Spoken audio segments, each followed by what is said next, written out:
West.com. Let's hope, partner, that the rain stays away. It's been raining all morning here in downtown St. Louis. It has just let up. The tarp is off the field. Jeff Suppan is taking his warm-up tosses. And another sold-out crowd is expected this afternoon as the Cardinals and the Rockies play in game number 3 of this 3-game set. A look at the Rockies lineup brought to you by Southwest Airlines. Sullivan, Carroll, and Helton.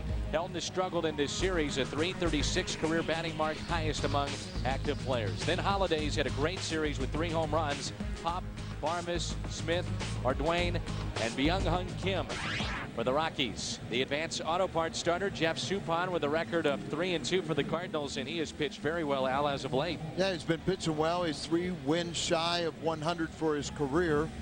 And you just see him go out there. The last 2 years, he's posted 16 season victory totals. Gets 5 runs of support. He's 3-2 on the year. The team is 3-3, and he averages 5 2/3 runs per start. Albert Pujols, the hero from last night, he'll play first base this afternoon. The defense is brought to you by Auto Tire. Only first baseman in the National League without an error. He's at first. Miles, the former Rocky, at second. Eckstein and Roland on the left side of the infield. Rodriguez, Edmonds, Encarnacion in the outfield. Gary Bennett is behind the plate. And this ballpark is still buzzing because of that man, Albert Pujols, and his 3-run home run in the 8th off of Jose Mesa last night. The Cardinals won it 4-2 in game number 2.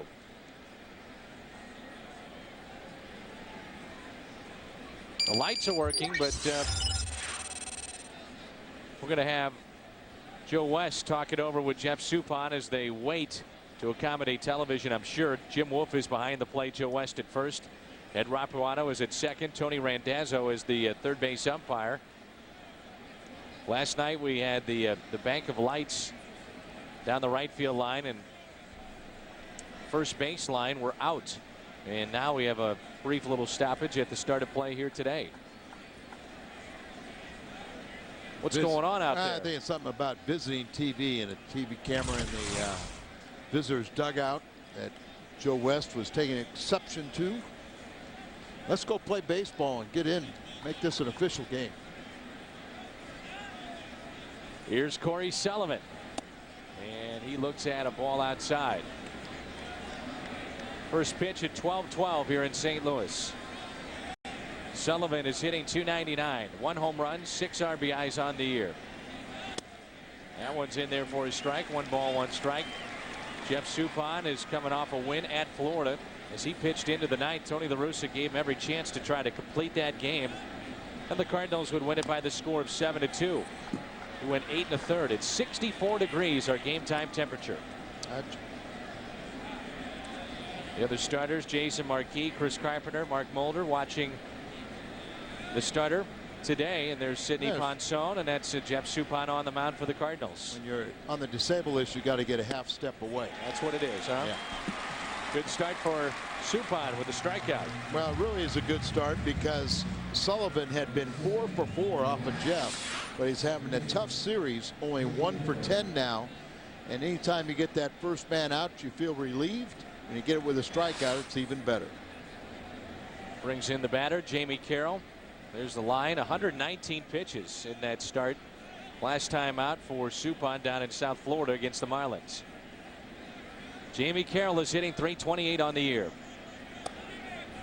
Looks at a ball on the outside corner, a little low. Late arriving crowd here in Busch Stadium in downtown St. Louis. I think that's I think they're entitled to the way the weather had been all morning. Ground ball backhanded by Albert. You got to sneak out of work too, Al. You got to be creative on these day games. Yeah, you got to work a little bit longer, and then I'm just going to take a late lunch today at 12 o'clock.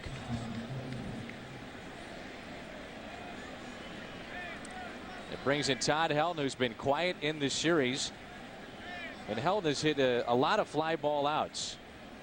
You look back at game number 1, he was 0 for 5. 3 times he flied to left.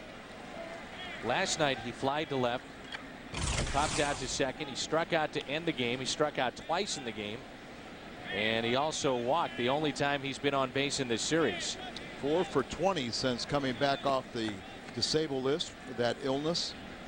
In which he lost 215 pounds, and it's an illness to his intestine. He had to be checked into the hospital. They weren't sure exactly what the problem was. Had fevers.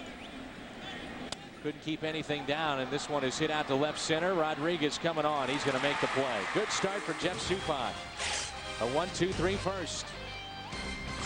We're at Busch, and there's no score. Here at Busch Stadium, and there's no score between the Rockies and the Cardinals. Look at Tony La Russa's lineup is brought to you by Southwest Airlines. Eckstein, Rodriguez, and Pujols here in the first, followed by Edmonds, the cleanup man, then Roland, Encarnacion, Bennett, Miles, and Suppan.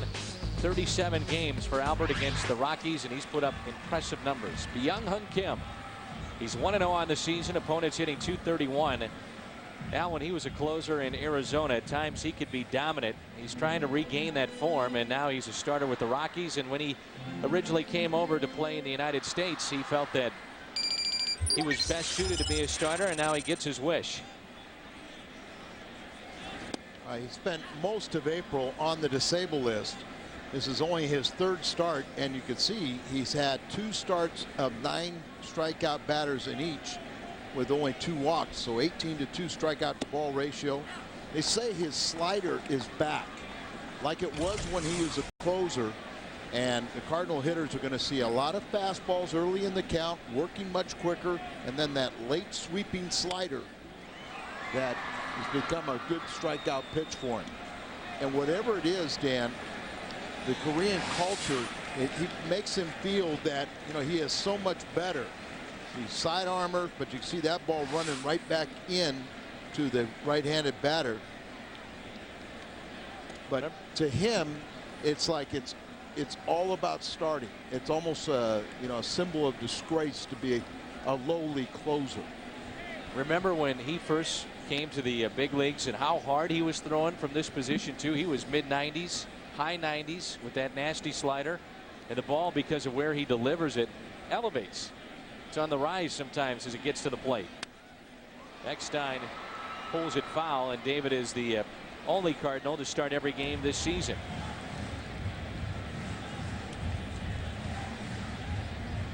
David's only faced Kim 1 time, and he's 0 for 1.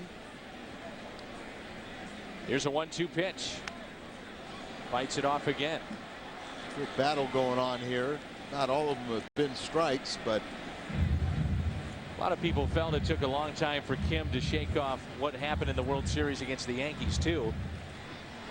As at Yankee Stadium, the Yankees in the World Series hit 2 dramatic home runs, and Kim blew saves. Pretty good at bat here by David Eckstein. We've come to expect this. Leading things off, making this pitcher work. This will be the 8th pitch coming in this at bat. Only 1 ball, 6 strikes to this point. Here's a 1-2. Eckstein out to right field. Will be taken by Brad Hopp for the first out. Behind Kim this afternoon, the auto tire defense for the Colorado Rockies looks like this. Holliday, Sullivan, and Hopp in the outfield. No errors this season for Corey Sullivan. Smith, Varmus, Carroll, Helton on the infield. Arduin is behind the plate. Byung-Hyun Kim on the mound. That's a look at the auto tire defense. And they say that Corey Sullivan is way above average defensively as a center fielder. John Rodriguez hitting .400 on the year. Interesting to see that Tony La Russa would pinch hit for Rodriguez against Jose Mesa last night with the kind of numbers that John has put up. But then you saw the numbers that Encarnacion had against Jose Mesa, and you knew why. Well, you know, because you're thinking traditionally you got a left-handed batter against a right-handed pitcher. Why would you put a right-handed batter up there? But, you know, that was probably, last night's game was probably the toughest offensive game for John Rodriguez. And then when you saw the numbers by the veteran, and I talked to Encarnacion about it, and he says no rhyme or reason, just good luck, but it was the right move to make. Rodriguez with a base hit through the hole. It's short and third, and it's a 1-out hit. And again, how important now is it to get somebody on in front of Albert Pujols, so you just can't straight walk him to first base. Well, and the good thing about You know, Rodriguez is in there after that tough night because Kim has been able to control right-handed batters. They're batting 171. Now, this is an exceptional, unbelievable hitter, leading the major leagues with, look at that, 17 home runs and 41 RBIs. But left-handed batters are batting 455. And add that with Rodriguez's hit.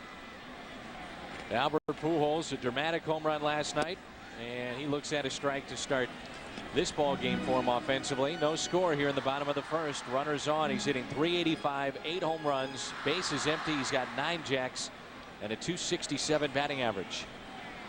Runner at first is John Rodriguez. Short lead there. The 0-1 pitch for a long look by Kim.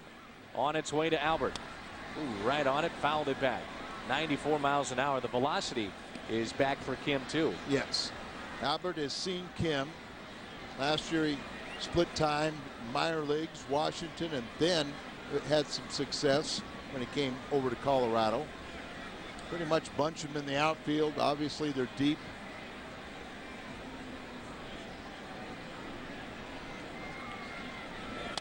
The 0-2 is hit out to deep left field. On the move, Holiday looking up, fair ball, home run for Albert. He's done it again. Number 18 for Pujols. RBIs 42 and 43, and the Cardinals lead it 2-0 on another home run from one of the game's best, if not the best, Albert Pujols. Wow, and this is not a typical Albert Pujols home run swing. So much of the time he stands so erect. You see the major league leader in home runs, but drops down to the side and slider, but he's looking how far he's out in front a little bit, and yet he catches enough of it and just keeps it fair with a long home run. Alan, looking at the replay, it's not that bad of a pitch. Look at where it is. It's on the black of the outside corner, and yet he still is able to yank it down the third base line and keep it fair. Well, you see how he, reaches out there and just, pops that wrist and just throws it over the fence. Unbelievable. I said, they're going to intentionally pass him the second half, but he might already have a record too. He already has them for April, may have them in May. The 14 home runs last month, that set a major league record as he passed up Luis Gonzalez and Ken Griffey Jr. He matched the club record for RBIs in April, tying Mark McGwire with 32. He did that back in 1998. And we told you during the Open that Albert Pujols is on a pace to shatter Barry Bonds' record. Now, again, we're getting way ahead of ourselves, but you take a look at what he's done, it just puts in perspective the kind of pace that he is on right now. That's ball 4 to Jim Edmonds as that misses on the inside corner. That's 3 in a row that have reached. Distance of the home run 379 feet for Albert Pujols. Last night, Al's a situation where Jose Mesa later said, I'm going right after him. And you look at it, the guy's been a closer in the past. Tony La Russa said it's the best we have seen him throw even at the age of 40. And what he's doing right now, and we got a good look at him the last couple of seasons with the Pirates. And that's up the middle and a base hit for Scott Rowland. 4 consecutive batters have reached, but Mesa went right at him. To me, though, the 3-2 pitch that he gave him obviously didn't move. It's got to be something that he's got to try to get himself out on. No, I mean, you can't even second guess the pitch. You totally second guess the location and the results. But Bob Apodaca, the pitching coach, out to talk to Kim. And when you lose Scott Rowland, this may not be his day, or at least not this inning, because Scott was just 2 for 15 against him. Who has the best numbers against Kim? Bigby, 4 for 7, 571, but he's on the bench. I think you and I would both agree in the situation last night with Pujols. You can't walk him. I mean, and I know he's getting into that Bonds category where some people say, go ahead and do it. I mean, Barry Bonds has been walked intentionally with the bases loaded before in his career to walk in a run, but at that time you got Jose Mesa with 300+ saves and the game on the line, and still the game's best only do it 3 out of 10 times. All right, how about this? Because Tony sent the runners. What if he hits a line drive to third and it's a triple play? What do you think that crowd's reaction would have been? A little different. So, I mean, you know, even though it was a game-winning home run, Mesa did what he had to do. 0-1 pitch to Encarnacion. He just didn't execute. Right. Mesa would later say, too, he thought that it hit off his foot on the ball that Encarnacion hit a rope on. It was hard hit, just a rocket off his bat in that 8th inning to get to Pujols to make it first and second. And he said the ball went off his foot. Clint Hurdle argued that point. He also said he thought he struck him out on that 2-2 pitch. Right. And he's starting to get superstar treatment. You know, like Bonds. Well, I go back to Yastrzemski in Boston. You know, superstars that in their home park you couldn't get a called strike. A swing and a miss by Encarnacion. And that's the first strikeout for Kim on the afternoon. And there's 2 outs. It's the same kind of thing that we saw in an afternoon game a couple of weeks ago here at Busch Stadium, where Pujols checked his swing. They thought that was strike 3 against the Pirates. And remember, then he yanked the next pitch down the third base line for an RBI base hit to win the game. Right. That's Gary Bennett, who is kind of turned into the personal catcher for Jeff Suppan. Bennett is hitting .200, no home runs, 4 RBIs. Cardinals lead it 2-0 with 3 hits here in the first inning off of Byung-Hun Kim. The thing you like about Gary Bennett is his ERA, his catcher's ERA, when he is catching Suppan or anyone else, the pitcher's ERA is 2.62. Outstanding.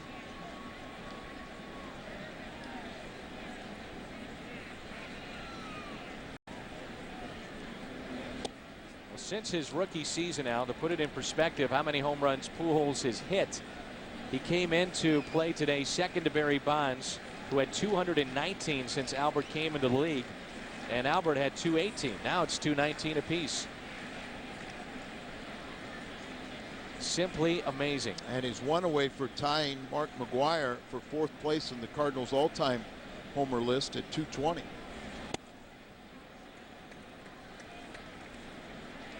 I know Tommy, our director, is trying to find him in that dugout, and he can't because I'm sure he's back in the video room and studying his at-bat. I don't know if there's a guy that studies more tape or film than Albert Pujols in the game of baseball. Well, when you hit so many home runs, it's not too. It's kind of fun to watch it. It's not painful. I mean, I'll go back to the pitch. I mean, that thing is on the black. It's not that bad of a pitch, and it's not like it was up in the zone either. And yet he's able to go down and get it. And it reminds me of a home run that he hit last year at Coors Field, where his backside almost completely collapsed and his knee was on the ground, his right knee, and yet he was still able to hit a ball out of the ballpark. 2-2 the count now on Bennett. Runners at first and second. 2-0 Cardinals here in the first. And wait till his back and shin quit aching. I talked to Tony La Russa about the foot problem that he had from a year ago, and he said he had a little treatment at the end of spring training, and they have not heard about that foot problem, the heel problem, any longer. He's talking with Encarnacion. That was around the batting cage a couple of nights ago, and Albert was trying to help him out. As many of these guys will take a listen, and why not? Helton will take that one, a ground ball off the bat of Bennett. The Cardinals strand 2, but Albert Pujols picks up his 18th home run. RBIs 42 and 43, and it's 2-0 Cardinals after an inning of play. 2-0 thanks to Albert Pujols as we move to the top of the second. Albert Pujols home runs by direction. This includes on the road as well. But how many home runs, Al, has he hit at this ballpark? A total of 11. But how many has he hit just inside the foul pole down the left field line? It's been amazing as he pulled that last pitch that he saw out of the ballpark down the left field line. Slider out away from him. He just gets that tremendous plate coverage, hooks the ball, keeps it fair. And as you said, I remember the one that he was a game winner, the 14th and the last one in April that was to right field. But boy, it seems like so many of those 10 other home runs have been right in that left field corner. Speaking of home runs, here's Matt Holliday. He's got 3 in this series, 10 on the year, 32 RBIs, and he did have a multi-home run game a year ago against today's starter Jeff Suppan. 2 at-bats against Jeff, 2 home runs. Here's the 0-1 pitch. .500 average in his career against Cardinal pitching. He was tied with Pujols for the lead in extra base hits. Albert now with 23 and Holiday with 22. And some of these young players now for the Rockies, homegrown talent, are starting to come up to the major leagues and make a difference. And they got a little taste of that a year ago, and that experience has been invaluable for Clint Hurdle's club this season. Another year of maturity. Right now things are going well because they're hitting on the road, they're winning on the road, but most of that is because they're pitching well. Swing and a miss, and a good pitch by Suppan, his second strikeout of the afternoon. That had a little more juice on that ball, and it had a little whipping action at the end of it. As see a little tilt, a little dive at the end, and a good location to a hot hitter. Now it's Brad Hopp, the right fielder for the Rockies. Tied for second in the National League. He's got 41 hits. He's hitting .342, which is third best in the league. Out of LSU, he played in the College World Series, was a terrific doubles hitter in college. And he's got 8 home runs this season. So far, the National League's best hitter on the road with a .422 average. Got to wonder if it's a mental thing for this franchise to try and break the idea that they can't hit or win away from Coors Field. They hear it every single day. You start believing it. Not this year. They're starting to win and hit. Well, I think, you know, part of it might be too, you got a bunch of young guys that just played the same style of baseball home and road, where before they changed their approach to hitting. They did different things, more veteran type players. Now these guys are just hungry and want to play. Pitch way inside. Remember when Roger Craig went to San Francisco and he told all the Giants pitchers, he says, listen, it's the visiting team that can't stand playing in Candlestick. It's cold, it's windy. Use it to your advantage. And I think that's what's happened with the Rockies pitchers, that they're starting to understand that, hey, throw sinkers. It's the visiting pitchers that come into Coors Field that come down with that dreaded Denveritis. Here's a 2-2 pitch. Grounded foul. You notice how that near terminal illness, Denveritis, only lasts about 3 days. I can't stand it when it happens. Well, you know, it could be 4 days if it's a 4-game series. You know what's funny is a lot of hitters lose Denveritis when they go in there, but the pitchers, they seem to find it. The pitchers acquire it, and it's almost like coming in, it affects you, leaving it leaves you. Here's a 2-2 pitch. Hit high in the air out to right field. Encarnacion is camping under it. It's a second out. The Cardinals are offering a limited edition inaugural game print featuring an awesome view of the ballpark and St. Louis skyline from opening day. Order today for only $98 by calling 345-9000 or go to stlcardinals.com, the official website of the St. Louis Cardinals.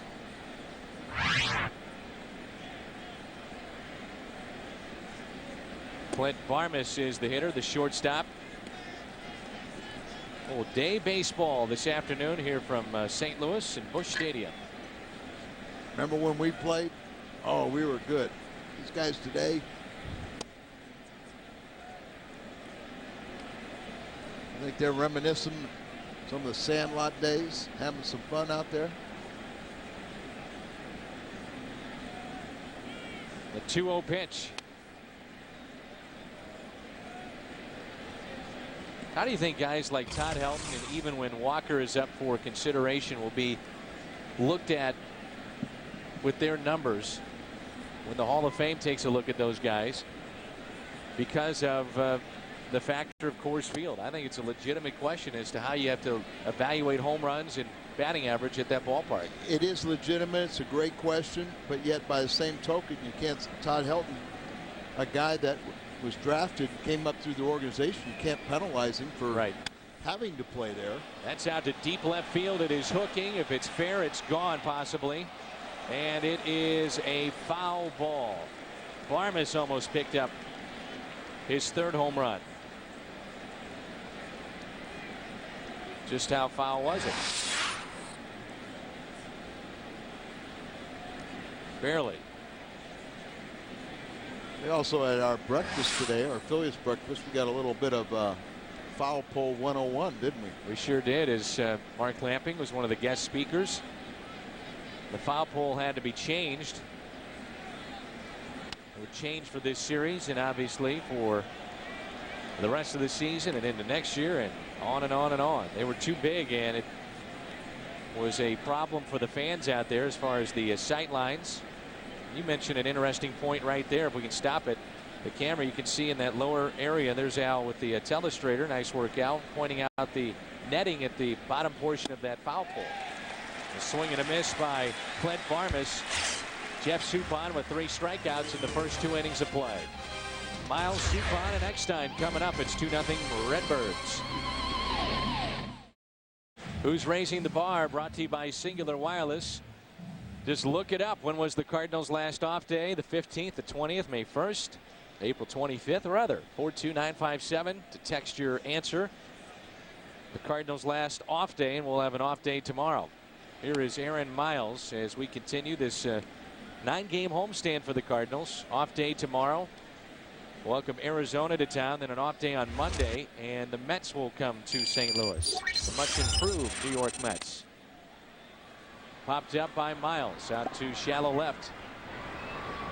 It's taken by Holiday. See, as a condition of the collective bargaining agreement between management and the Players Association, you can have a maximum. You play a maximum of 20 days before you have an off day, and the Cardinals are in that stretch.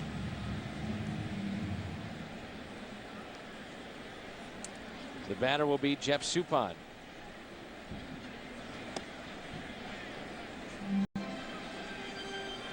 Him shaking his head as that slider missed.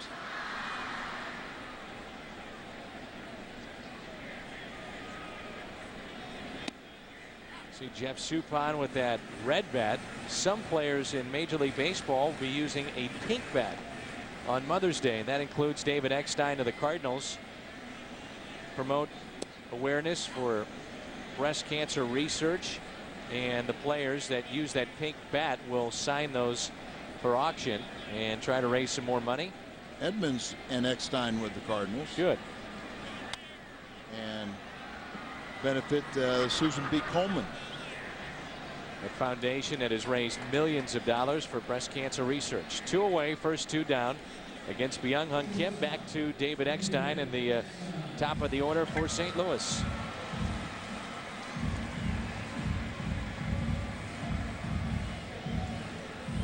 Big Cardinal fan John Stivers is tuned in on MLB.tv. Located on the East Coast, Al, and he's watching us on his computer. How's your computer working? It's been outstanding. And yours? Mine's like it's, you know, still sitting in the box. And that would be because? It's still sitting in the box. That's right. Okay. Here's a 1-0 pitch to David Eckstein. A little high, and it's a strike zone that's been a little tight here in the first 2 innings. Eckstein fly to right his first time up. Outfield very shallow for David. Hazy afternoon here in St. Louis. Jim Wolf back behind the plate. Brother Randy, Major League pitcher. You'd think he'd be a pitcher's umpire, right? You would think. He must have had a lot of fights growing up. David Eckstein with a base hit. Cardinals' 4th hit on the afternoon. And it brings in John Rodriguez, who has earned his playing time. A 2-out base hit here for the Cardinal leadoff man. Eckstein had a good at bat the first time up, fouled off numerous pitches. This one a little bit further away. He didn't get it far enough away or too far inside, and David, with a nice controlled strokes, picks up his first hit ever against Hyun Kim. John Rodriguez came in hitting .389 in his 11 games started for the Cardinals. I mentioned that he has earned his playing time, and he's going to see more time starting now, Al, especially against right-handed pitching with the kind of start that he has had. Well, Tony was talking about it's a tough decision. Sure, they'd like to know more about Larry Bigby, but how do you play him when you got a guy hitting .400 and he's struggled in his rehab? There's no doubt that when he initially came up, we saw he could hit a fastball, and teams adjusted very quickly, and he was seeing changeups and curveballs, and he cooled off, but he has made quite the adjustment here in his second go around in the major leagues. Nice. Recognizing those pitches, and it's just a matter of time before connecting.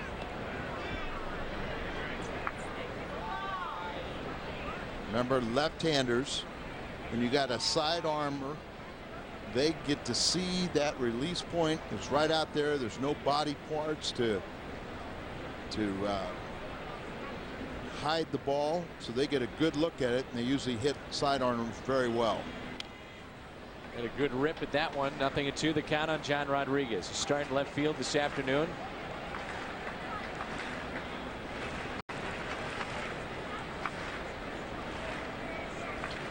Saw his 8-game hitting streak come to a close last night. He went 0 for 3. First time on an opening day roster for Rodriguez.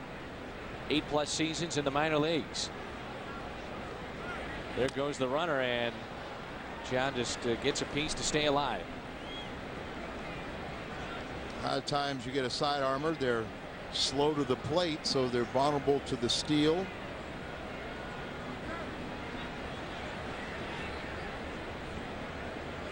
Nothing at 2 the count. Dave Duncan and Jeff Suppan going over that book, and it is about 3-4 inches deep of notes and scouting reports on the hitters. Rodriguez hits it hard, but right at the second baseman, Jamie Carroll. Cardinals straying a man. Pujols left on deck, and Jeff Suppan back to work. Cardinals on top 2-0 as we head to the third. Our Schnooks this date in baseball history. Phillies catcher Dave Coble catches a ball thrown from the top of Philadelphia City Hall. The rookie handled the 521-foot drop ball cleanly. That's 633 feet high, the top of the arch. Might be a little tough on today. Trying to pick that thing up through the haze. Yeah.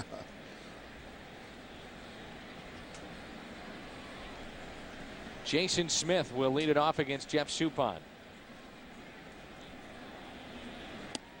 The first pitch, tails in there for strike one. Now, Al, we just saw Gary Bennett throw it back to Jeff Suppan. It was in the dirt.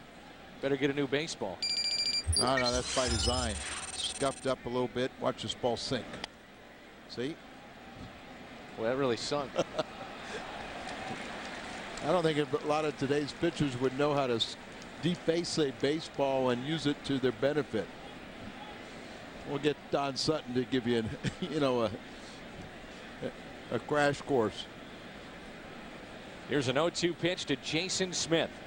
Curveball just missed on the outside corner. You can see Suppan is pretty sharp here early on. Yeah, he really is. And there's been times this year that I thought he's really made some of his best pitches, located the ball so much better than other times.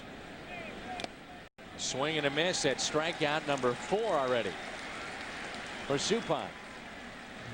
And that's great because, Jeff makes that donation to the Intrepid Fund that send money for the Intrepid Fund, and they take good care in rehabilitation centers and take care of the families and children of armed forces servicemen and women that are injured and killed in action. Well, here we are in the third inning. That already matches his season high for strikeouts. He had 4 and 8 1/3 in his last start against Florida.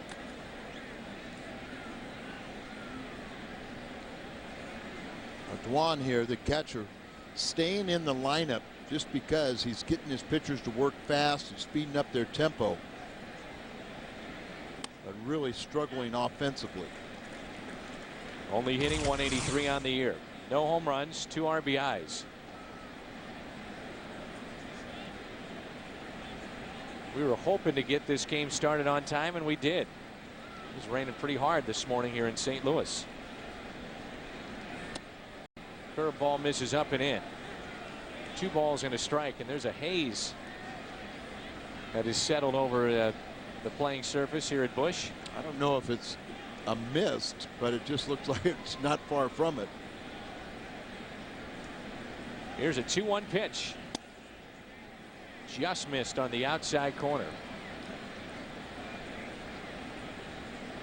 Cardinals lead it thanks to an Albert Pujols home run. We're in downtown St. Louis at Busch Stadium. Lights are on and they work. And they work. There's a base hit into right, and the first base hit for the Rockies this afternoon. And it brings in Byung-Hun Kim.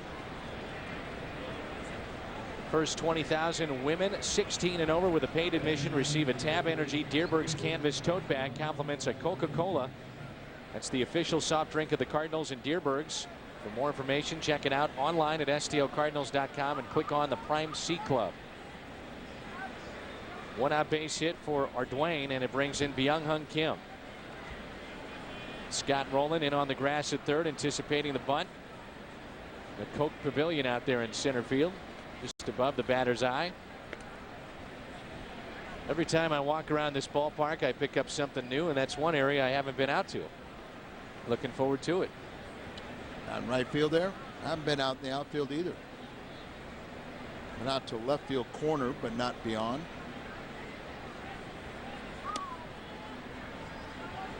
You're talking about this date in Schnucks history or baseball history. The Atlanta Braves used to have a minor league manager, a former catcher, Clint Courtney, a real character. And I think at one time he tried to catch a ball dropped from the Washington Monument. And his success was? I don't think it was successful because it wasn't on this date in history. As Kim gets the bunt down, Pujols will go to first. Miles is covering, and the sacrifice is good. That's 2 away, and we're back to the top of the order, and Corey Sullivan.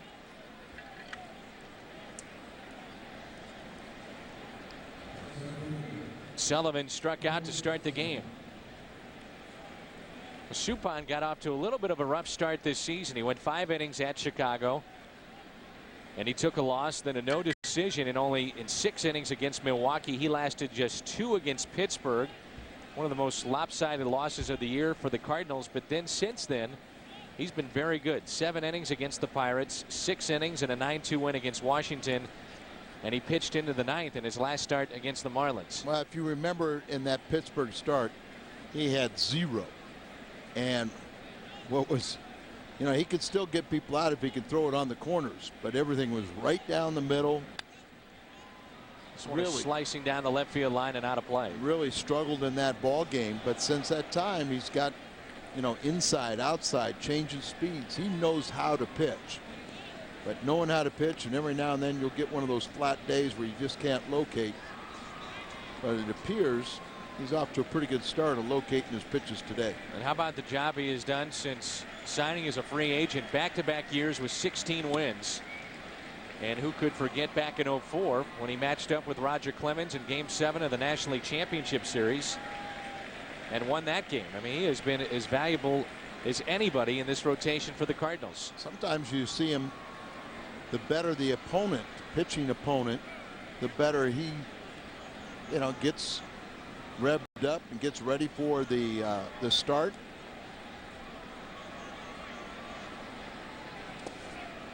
Count of 2 balls and 1 strike. Last season he was just short of 200 innings for the 6th consecutive time in his career. So he's a guy that'll give you innings. He's going to give you quality starts more times than not and give you a chance to win. He's going to throw his 6 innings. He's going to, probably get dinged for about 3 runs. But with this defense, this offense, it usually means he wins. Here's a 2-1 pitch. Lifted out to left field. That's going to drop for a base hit and an RBI now for Sullivan. As scoring is Ardwayne, and the lead is cut to half. It's 2-1. A 2-out base hit for Corey Sullivan. His 7th RBI, and it's 2-1 Cardinals. The thing I was shocked about Corey Sullivan is he already has 18 extra base hits. He had 23 all last season, but with 2 outs, a little flair, that runner at second base, a catcher off and running, and no play to be made. So they're on the scoreboard, and here you go again. You know, whoever's pitching for the Rockies, even though it's early in this ball game, they usually keep their team in it. It's Jamie Carroll. Stands way off the plate. Cardinals set up on the inside portion of the plate. Hits his mark, but just a bit inside for ball 1. On times when the guy's way off the plate, they'll stride into the pitch. So pitching inside, they'll jam themselves.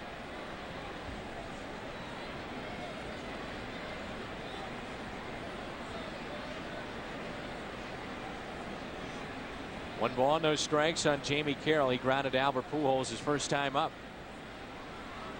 Check on the runner. Corey Sullivan at first. He's got good speed.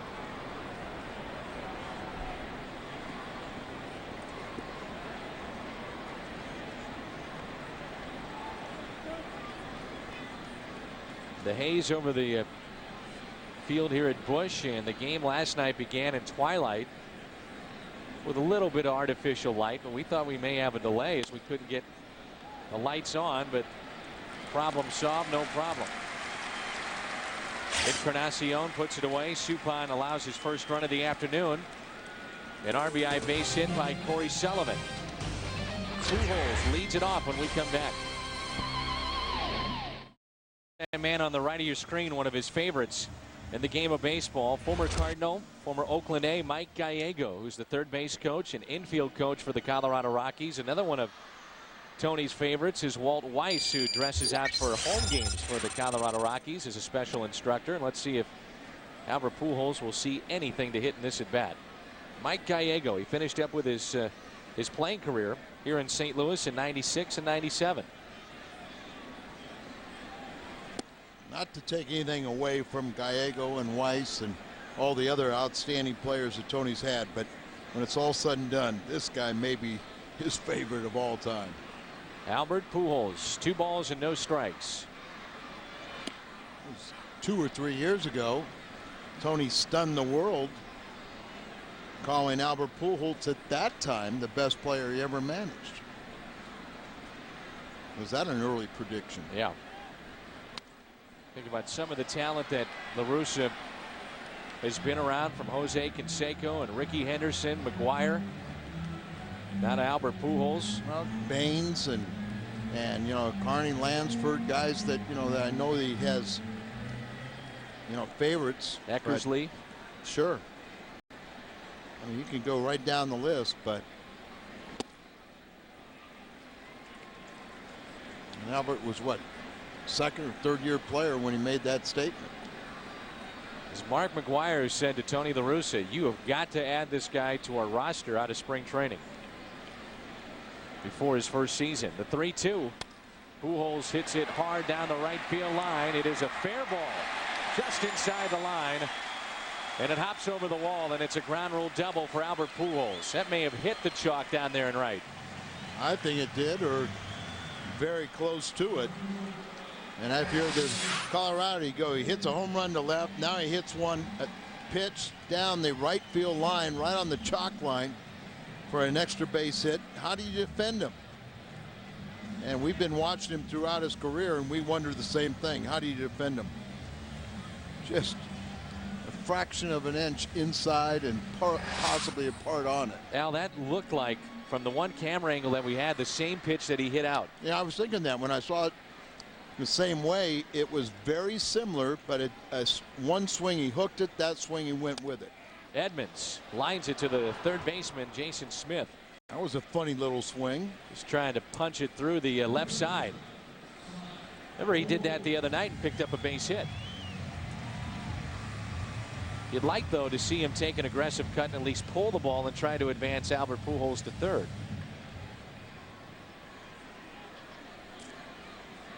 Let's take a look at the 2 pitches, the 2 hits for Pujols.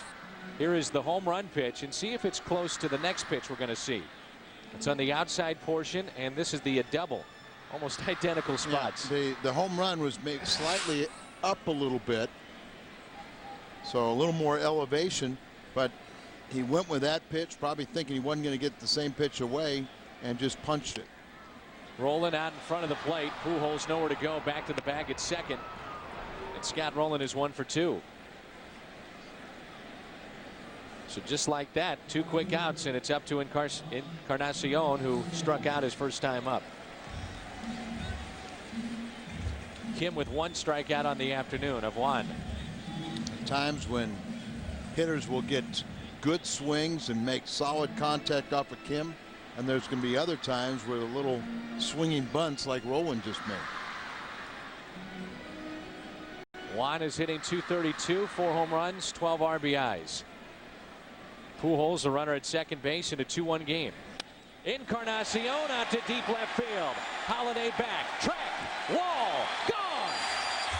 Juan Encarnacion with his 5th home run, and it's 4-1 St. Louis.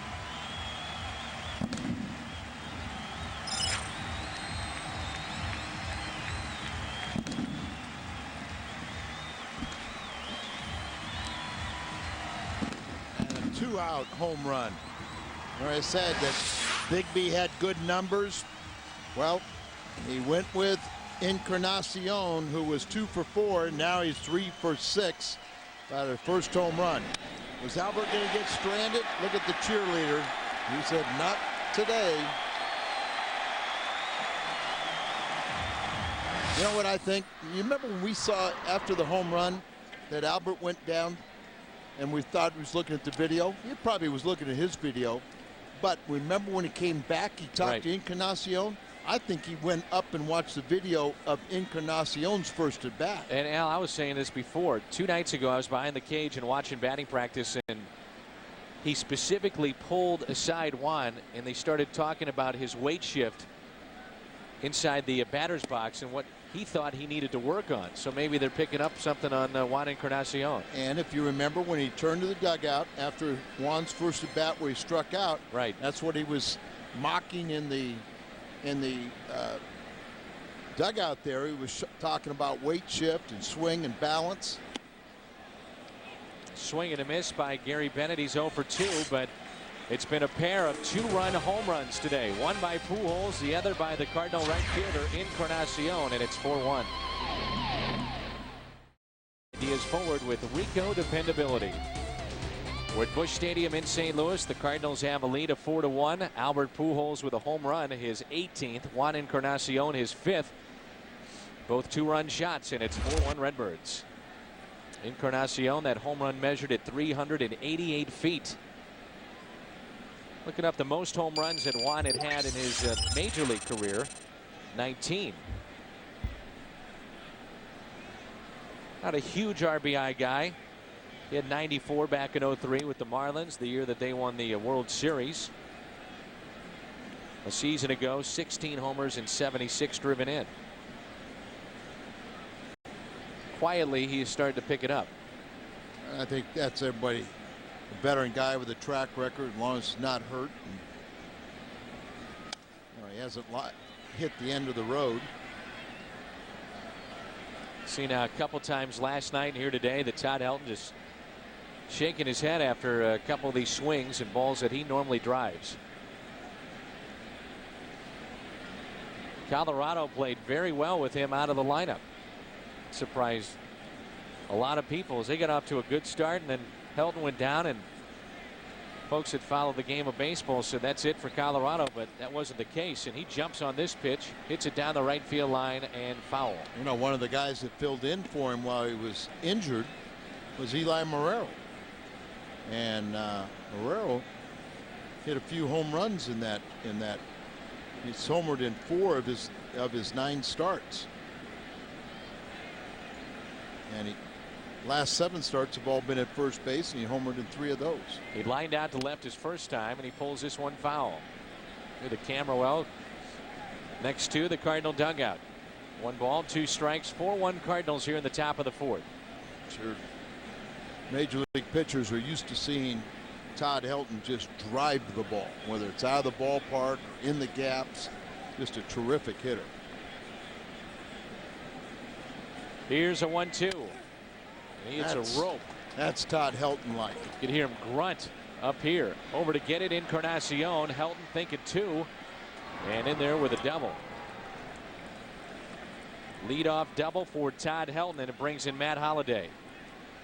Still batting over 300, but it's been a struggle of late trying to regain his strength. And it's only a matter of time you can keep this hitter down.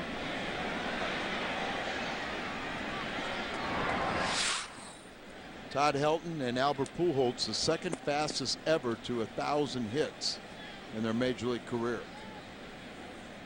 Matt Holliday struck out first time up. The Rockies lead the National League West by a 1.5 games over Arizona.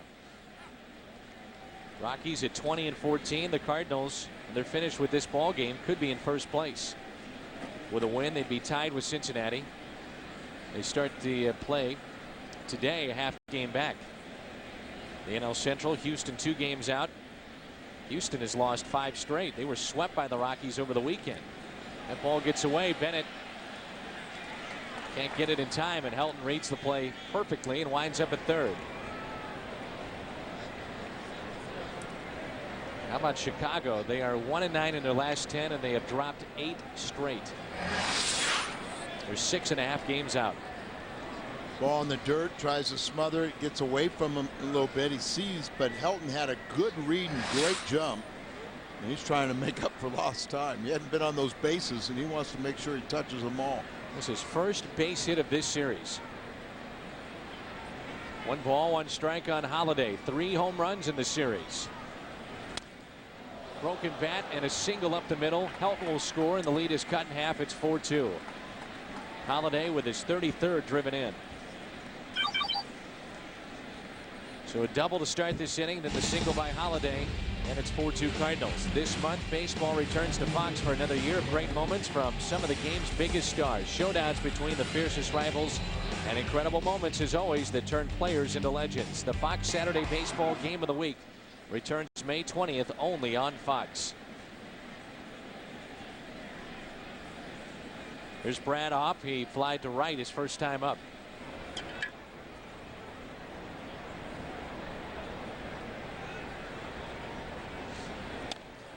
He goes the opposite way. Pretty well hit. John Rodriguez on the move, and he makes the catch on the run. Back to first, Holliday. Good play by John Rodriguez. You've got wet, soggy grass. You can then the exchange from grass to warning track. Ball slicing away from you, coming off the bat of a left-handed batter will keep on curling into the corner. So a nice running catch. And he got that ball back in. It's the work of Tony Angelis out there. Very nice, Tony. All of our cameramen. Maybe we could show how close he is situated to the foul pole in left. This camera is right by the screen there. With 1 out, the hitter is Clint Barmas. From his position, that's where Tony sees it. He will be our official authority as to whether or not we're going to have a home run out there. And if there's any debate, we go to Tony.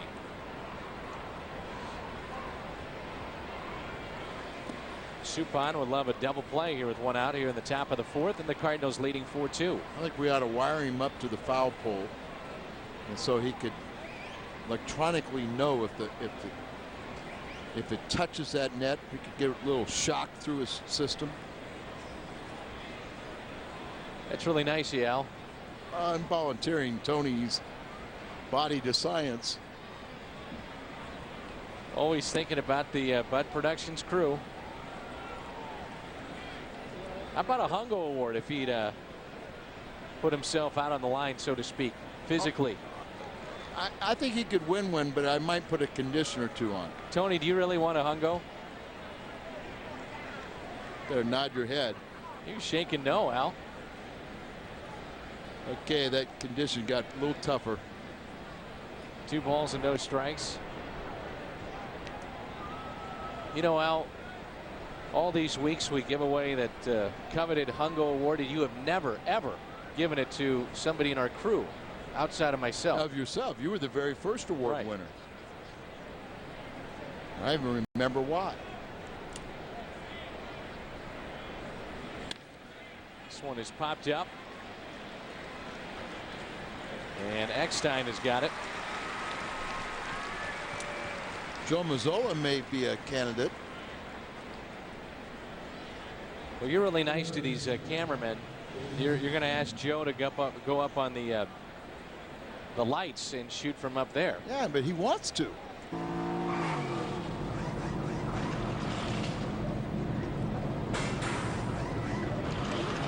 So if he does that, he gets the Hungo.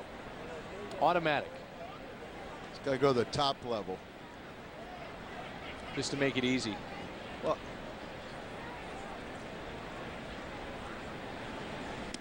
good pitch by Suppan and a swing and a miss by Jason Smith.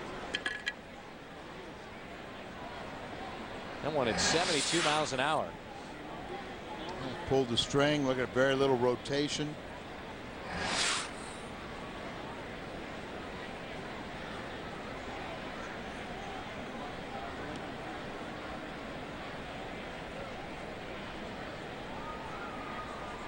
The thing that makes that changeup such a good pitch is it's the same arm angle, same arm motion as his fastball, as his curveball. Nothing changes. A guy like Pedro Martinez, you watch his changeup, the way he whips his body and whips his arm, it's amazing. Can make that ball float. He's off to a great start. Maybe the best ever is Trevor Hoffman, where he had to change the way that he pitched, and he learned it just out of the bullpen fooling around, and he's got one of the best in the game. You see how that 89-mile-an-hour fastball looked like it was 110. A lot of times you like at least 11 miles an hour differential between your fastball and your changeup, and what Supes was 17. Greg Maddux, another one. Mario Soto was the first guy that I remember had a really good fastball and then had an excellent changeup. But Soto was throwing in the low 90s, right, and he could throw that effective changeup with that same arm motion and get a lot of hitters. Down to no balls, 2 strikes. Suppan has struck out 4 this afternoon.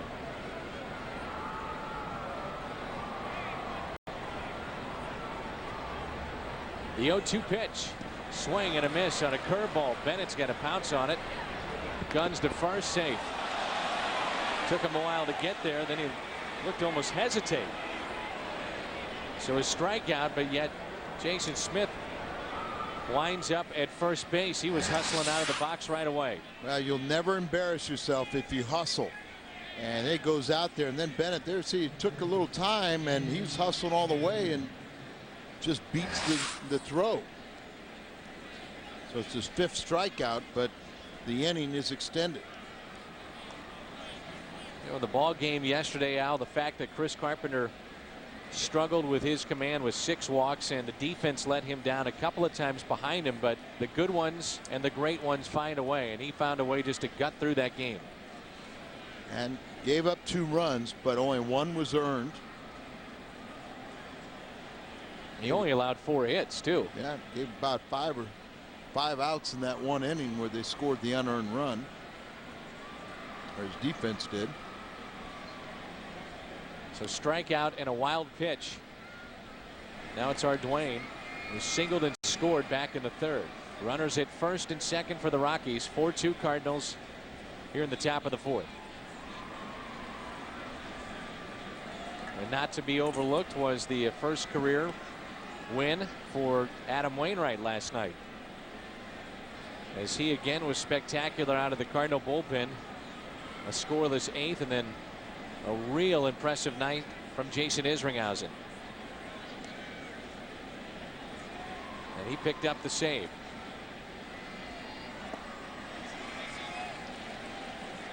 A swing and a miss by Ardwayne. You can see why he's struggling. 0-2. Let's see if Suppan wants to go with another breaking ball.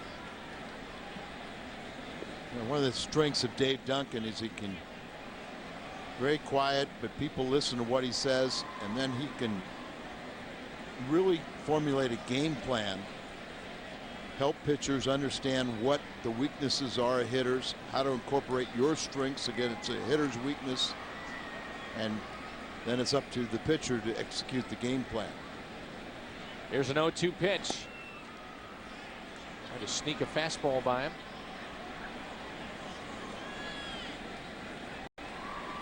That's 1 ball and 2 strikes.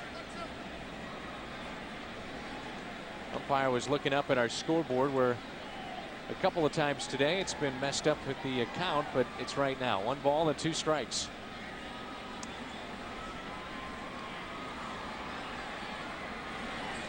Trying to get him to chase on that breaking ball again.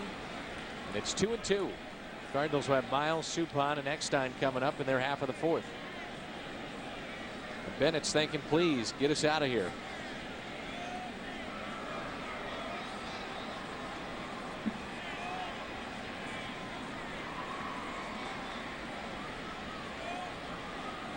Somewhere somebody must have read Suppan's lips,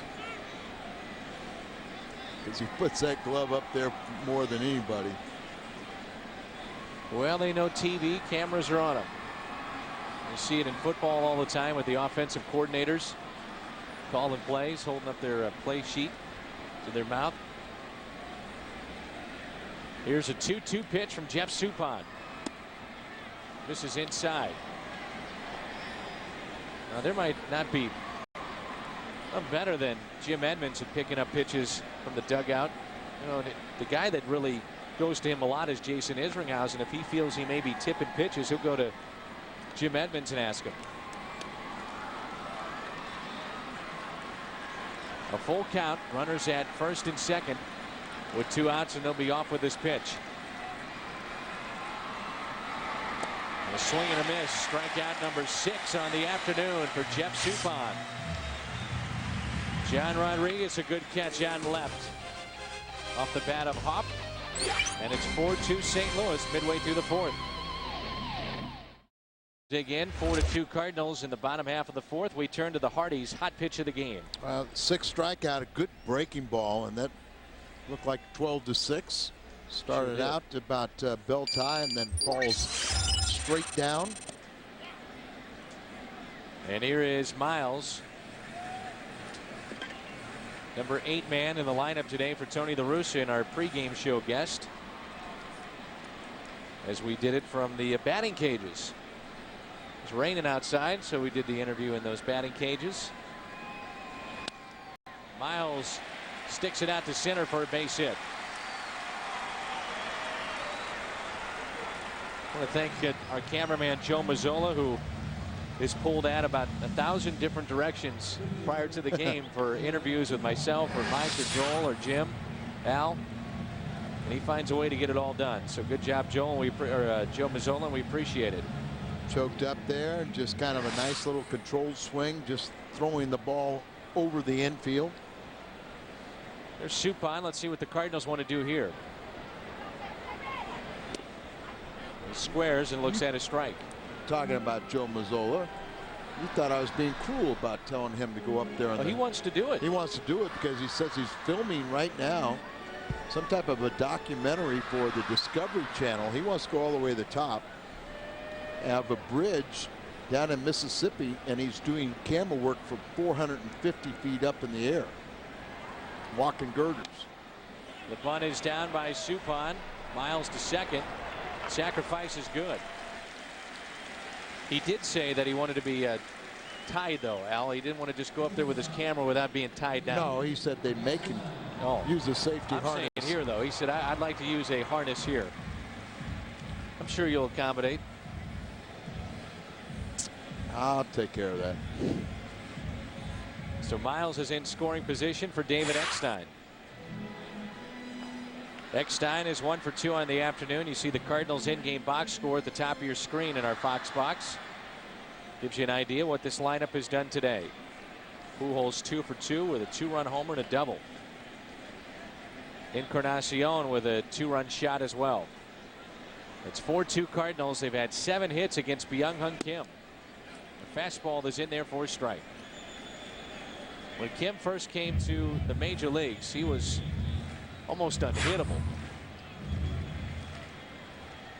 Closer with the Arizona Diamondbacks. Nobody had really seen that velocity from a sidearmer, and then with such an effective late breaking slider. He said when he was in the bullpen, Al, he would literally sleep 2, 3, 4 innings during the game. I mean, they wondered about his intensity down there. I guess I could see why.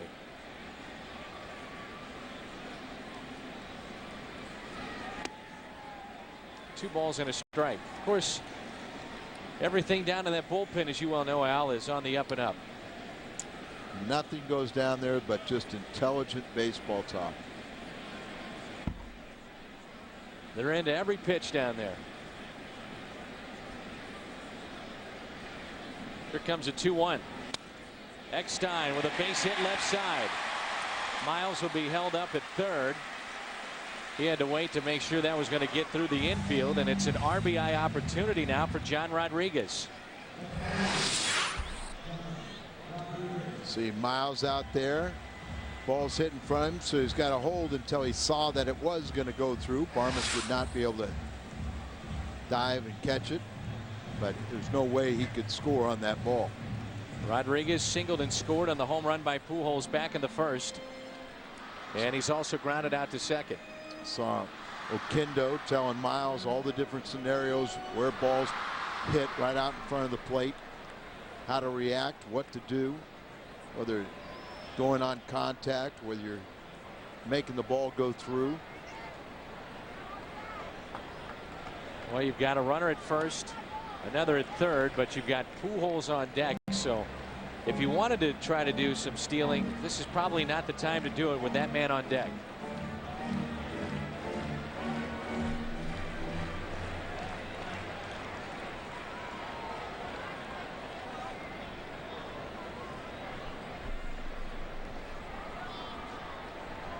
Here's a 1-0 pitch.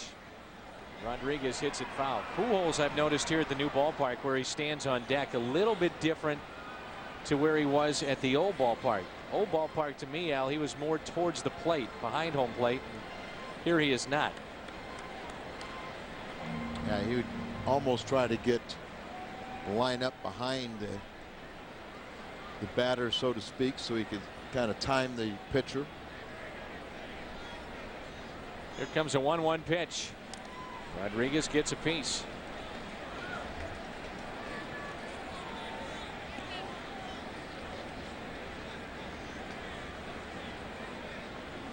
If they're able to get Rodriguez here, how would they pitch to Albert Pujols with runners at first and third? Boy, John kind of swung him around to hit the ball to left field. He had his 8-game hitting streak stopped last night. In his first hit, he hit it through the left side, so they're trying to formulate their book on him. The count of 1 ball and 2 strikes on John Rodriguez, and a check on David Eckstein. Eckstein is 2 for 3 now in the afternoon with that single. Cardinals have 8 hits, 4-8-0 for St. Louis, 2-4-0 for the Colorado Rockies.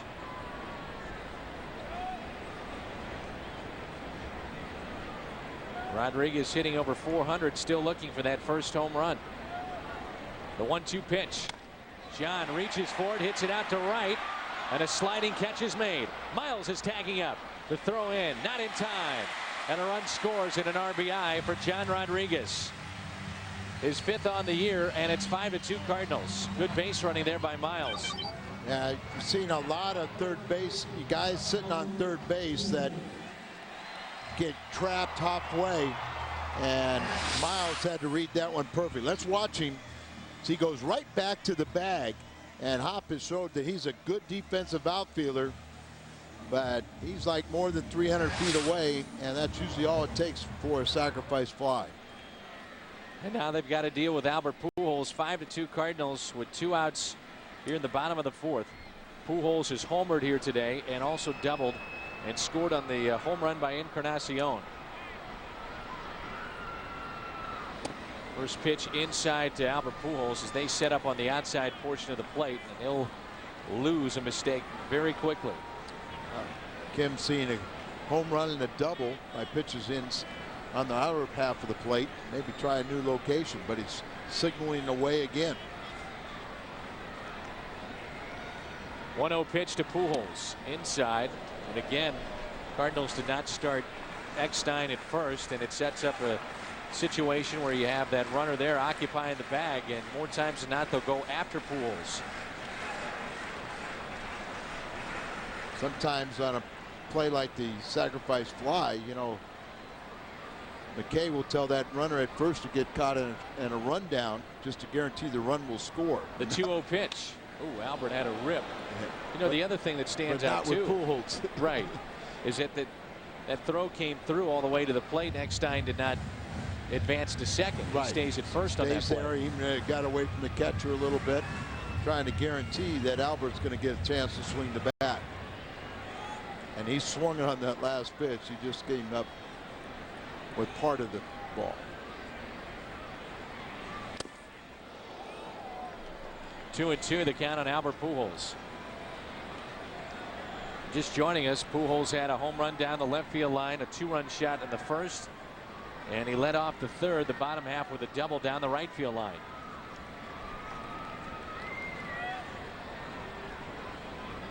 Didn't want the fastball, didn't want the slider. Last one looked like his curveball. Or is that some trick pitch? Back to that 2.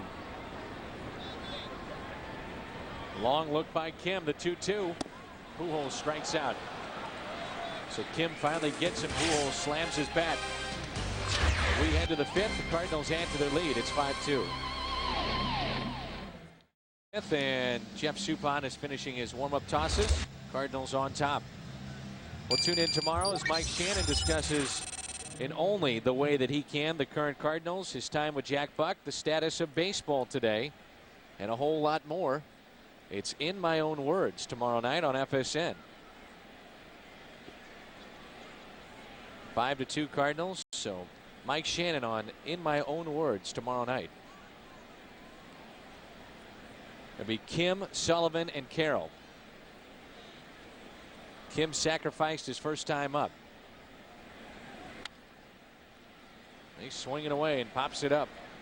Pujols is there on the infield and takes it. 1 pitch, 1 out.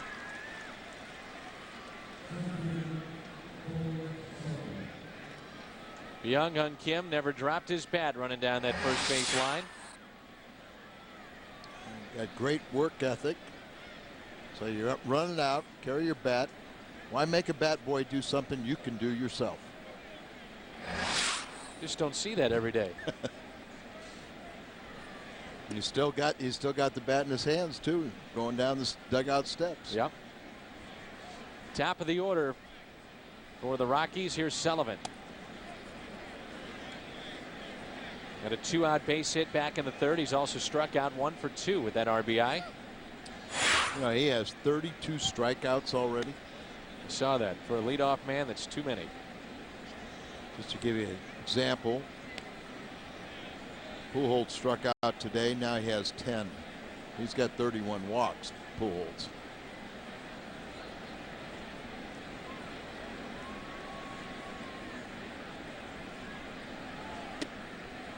What was that contraption there? It was your built-in tent. Somebody's asleep, but they got a shelter and everything. You should know about that, Dad. I should. The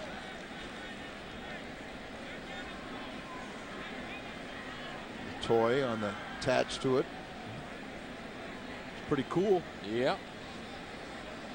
Here's a 2-1 pitch to Sullivan. That's strike 2.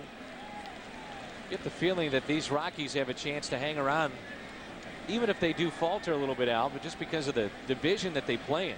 I mean, Arizona's 3 games above 500, game and a half out. San Diego finished at 500 a year ago, and they wind up making it to postseason play. We had the Dodgers. They're a game under 500, along with San Francisco. I think you're right. Clint Hurdle, as long as you don't run into a buzzsaw like the Cardinals, and but this is the rubber game of the 3-game set.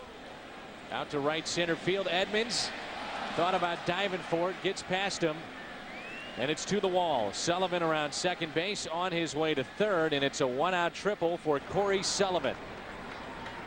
Well, it looked like that was going to be one of those patented diving catches from Jim Edmonds out in center, the 8-time Gold Glover, and he couldn't come up with it. Got past him all the way to the wall.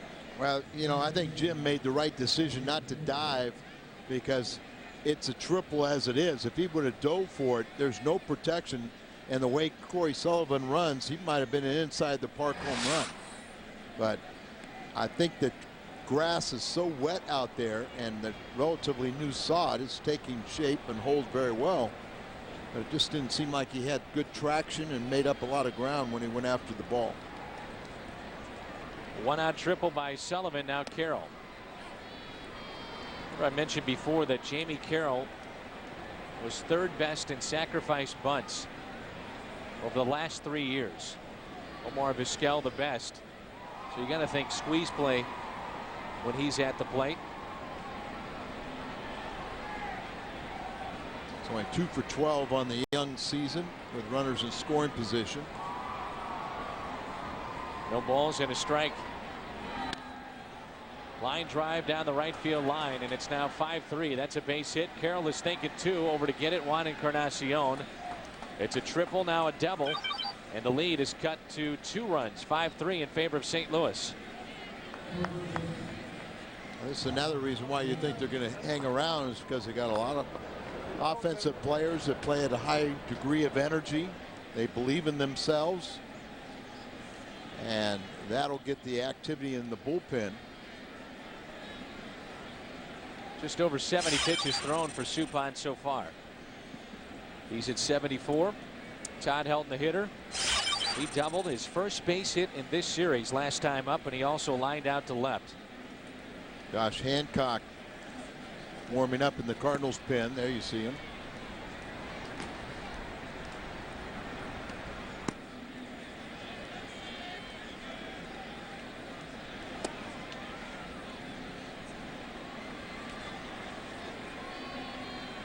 Last time we saw Hancock was Sunday at Florida. He went an inning and a third and picked up the win. Relief of Sidney Ponson, and Ponson since then has been put on the disabled list, and Tyler Johnson called up. The second lefty in the Cardinal bullpen, along with Randy Flores.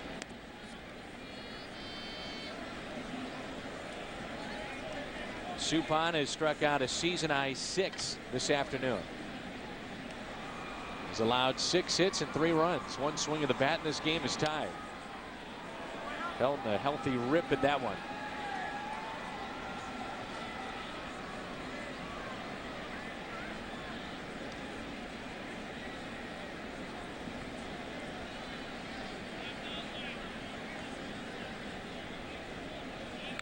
Rain has stayed away on a dark afternoon here at Busch Stadium.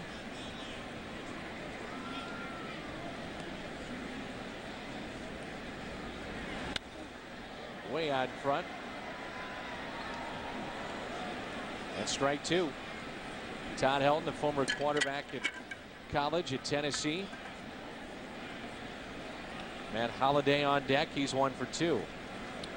Just can't pitch around Todd Helton because of how well that Holliday has swung the bat. Hop after Matt. Here's a 1-2 pitch. Just missed on the outside corner. Suppan really wanted that pitch. Does it go around the plate? I think it's a little wide. So we pitch number 78 from Jeff Suppan this afternoon. The 2-2 to Helton. Spoiled.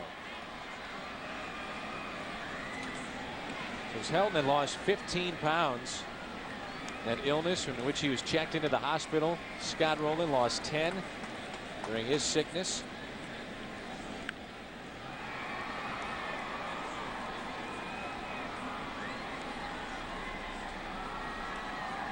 Two and two the count. Outfield is deep and straight away for Elton. The next from Suppan. Really took something off that pitch at 71 miles an hour.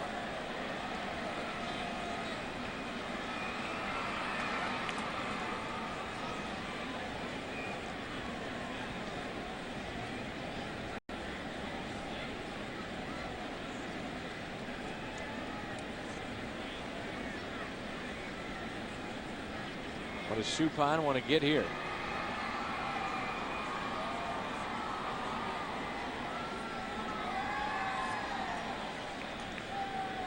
Tyler Johnson has now joined Hancock in the Cardinal pen. 2-2 pitch. Pulled foul by Todd Helton. That one at 91 miles an hour, and it's been up and down for Jeff Suppan as far as the pitch speeds in this at bat to Todd Helton. 89, 81, 85, 72, 89, 71. That last one, the hardest of this at bat, 91. Yeah, but it was the location. Wanted to go in to probably get him out of the way, but you had to make sure you got it in to where you could pull it. Now a 2-2 pitch.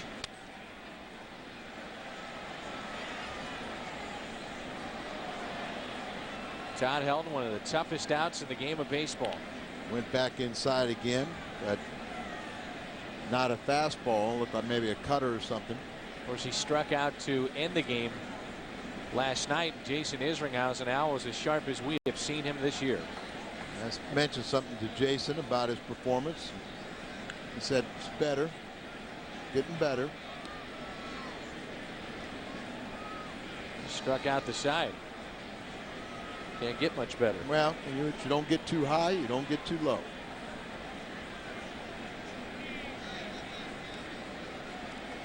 Runner at second, and another 2-2 pitch from Suppan. Good at bat here by Todd Helton. He just doesn't chase many balls outside the zone. Not many times will he get himself out. Yeah, you're really good hitters. That's what's frustrating as a pitcher. You think you got them set up, you don't want to throw them a strike, and they don't offer if it's not a strike. The 3-2 pitch. Suppan got it. 74-mile-an-hour pitch. Let's go pitch by pitch. This is brought to you by Chevrolet, as Suppan really mixed up the speeds in this at bat. Well, it looks like he starts out with a fastball, a sinker out there. Then he starts going with changeup, gets in, then the cutter come in, back to, changing speeds, going in and out, up and down. There's a fastball in, then the off-speed pitch once again misses down, and then it gets him.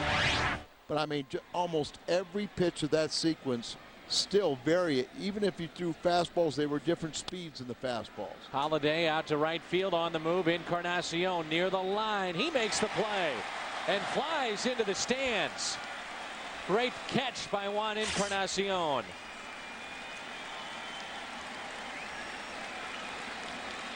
Terrific play by the Cardinal right fielder.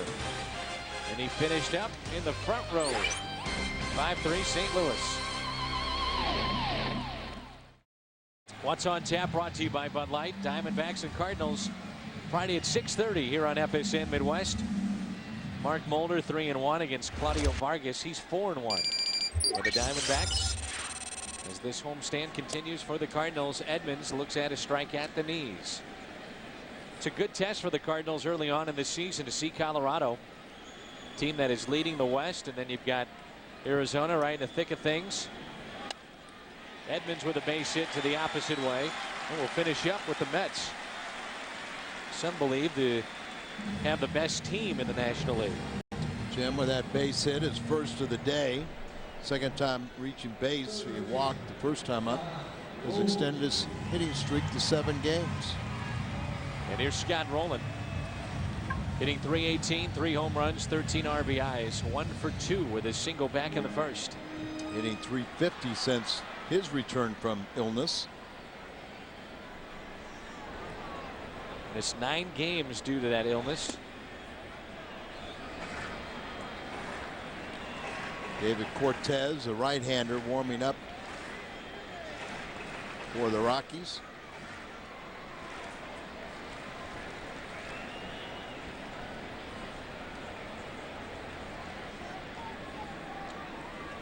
One-zero pitch to Rowland.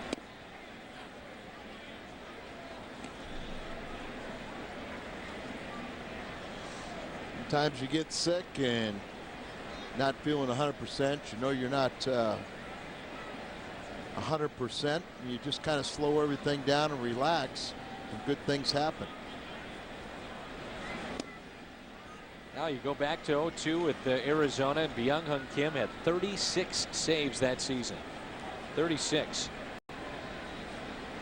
Last season 5-12.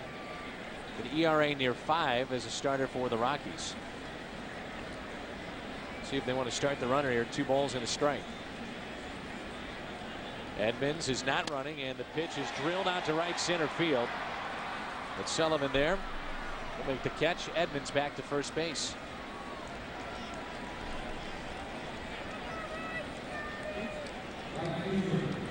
One out, and Encarnacion will dig in. He's had a nice ball game with his 2-run homer and also his catch in the top half of this inning. In the seats and right. It's a good play. That's one thing. Hey, while he has struggled offensively and gotten off to a slow start, he has played pretty good defense.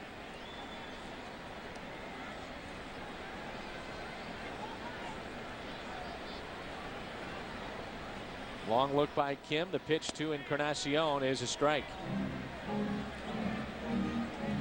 Home run feature brought to you by Suntrip. Cardinals with 38 home runs this season. Suntrip donating $100 for each Cardinal home run. That's the win-win for the kids charity fund. Our thanks to Suntrip. Here's the 0-1 pitch. Tied him up. His home run was last time up back in the 3rd. That ball missing location is supposed to be further away. It drifted, came back to the middle of the plate. In the middle of the plate, that's a hitter's dream. And rain is starting to fall. 0-2 the count. Encarnacion strikes out. Nowhere to go though with under 2 outs. And a runner at first. And a runner at first. So that's 2 away, and it brings in Gary Bennett.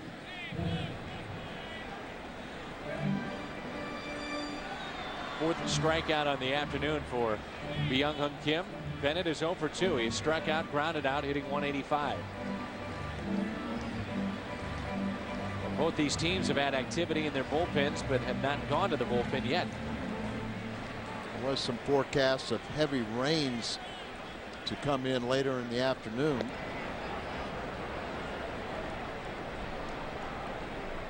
See a lot of the fans scrambling, say it's a little harder than what they desire, and more umbrellas popping out.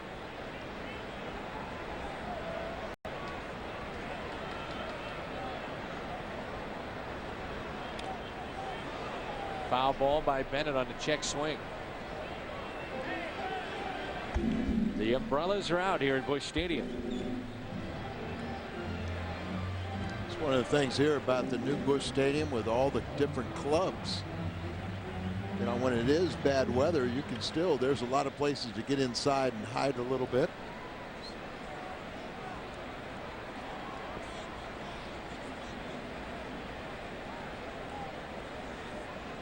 There's an 0-1 pitch. The foul ball. It's no balls and 2 strikes. Bennett had a 2-run single in his last start Friday against the Marlins.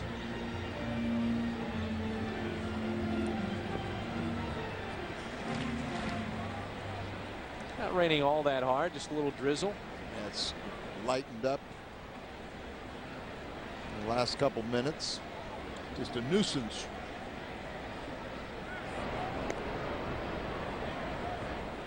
Hit the dry side.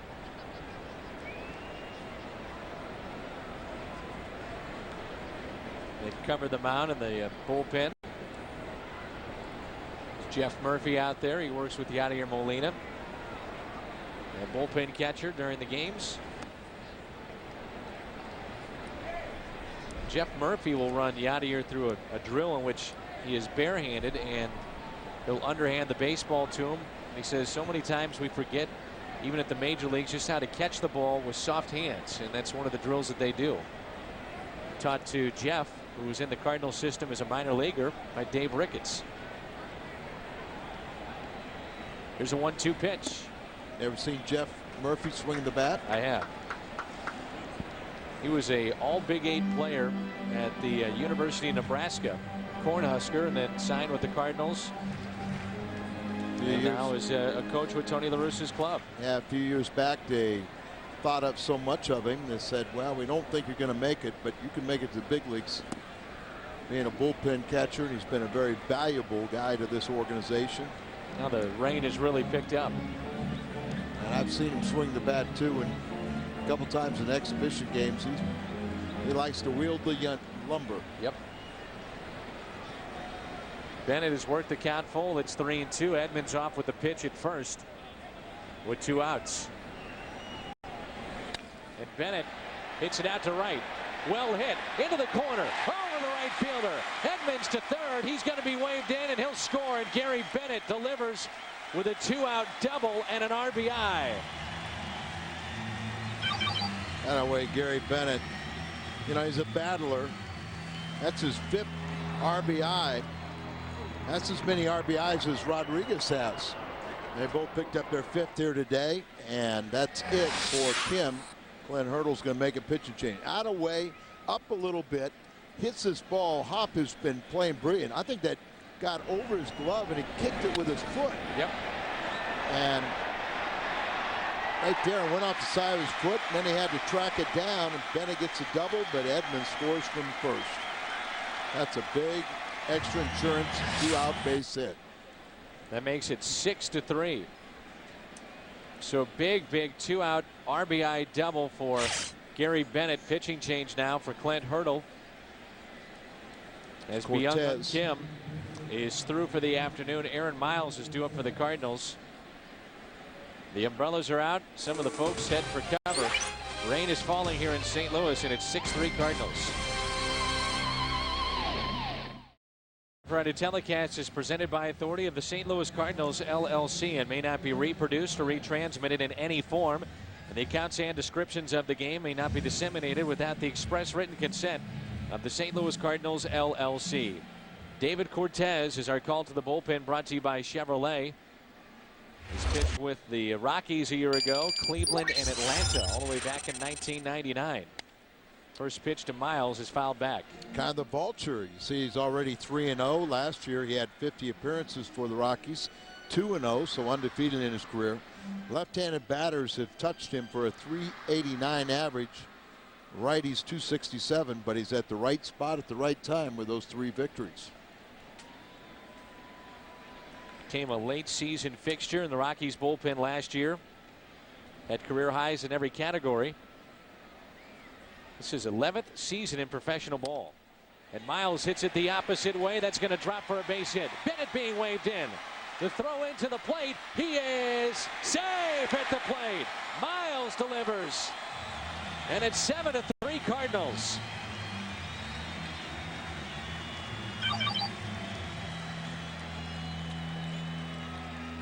A 2-hit afternoon for Aaron Miles to make it 7-3. And his 6th RBI. Nice slide by Bennett.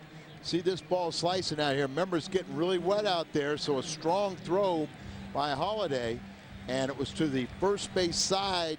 So Bennett, he sees the catcher set up inside. He goes a little bit outside, and that leg goes right across the plate ahead of the tag. So that's it for Kim, and it's also it for Suppan, as Jeff Suppan is going to be pinch hit for by Larry Bigby, the former Rocky, against Cortez. Bigby a ground ball to second, and this should do it. Jeff Suppan is in line for the victory, as the Cardinals have put up 7 runs against the Rockies. Kim and now Cortez, and the Cardinals lead it by the score of 7-3.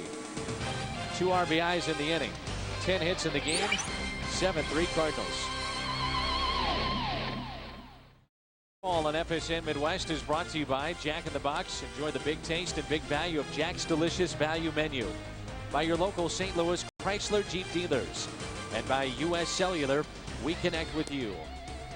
Rain continues to fall here in downtown St. Louis and Busch Stadium. Cardinals trying to take 2 of 3 against the Rockies. And they lead it 7-3, and the bullpen now is going to have to get it done for the Cardinals in relief of Jeff Suppan. This call to the bullpen is brought to you by Chevrolet, and the Cardinals will call upon a left-hander, Tyler Johnson. Tyler was a late September call-up. He appeared in 5 games last season. It did not allow a run in 2 2/3 innings. When Rincon first got hurt, you look down at Memphis, and Tyler was really just coming off the disabled list. He had a little shoulder tendonitis, got roughed up in 1 game, but of late he's earned this promotion by allowing just 3 hits while walking none and striking out 7 in his last 4 outings, covering 5 and a third innings for Memphis. Got a real good breaking ball. Tyler, born in Columbia, Missouri. Tyler James Johnson, 6'2", 180-pounder. He'll turn 25 on June 7th. Selected in the 34th round back in 2000. Lives in outside of Beverly Hills in California. And the interesting thing, his real competition, because I think at one point they wanted to take 3 left-handers out of spring training, and it looked like it would be Cali or Johnson would vie in for that 3rd spot. And these Cali and Johnson were both fighting for that spot. They're best friends. They play together. They play catch every day. They both root for each other. And neither one of them had the good spring. They got sent down. Cali got off to a slow start, and Tyler gets the first promotion. Here's a 1-2 pitch. You can see he's got pretty good slider here, Al. Yeah, he's got a good breaking ball. He's effective enough with his fastball, but it's that breaking ball. He had been a starter in the minor leagues, and in the last couple of years they started converting him. One season he was 15-3 at Peoria back in 2002.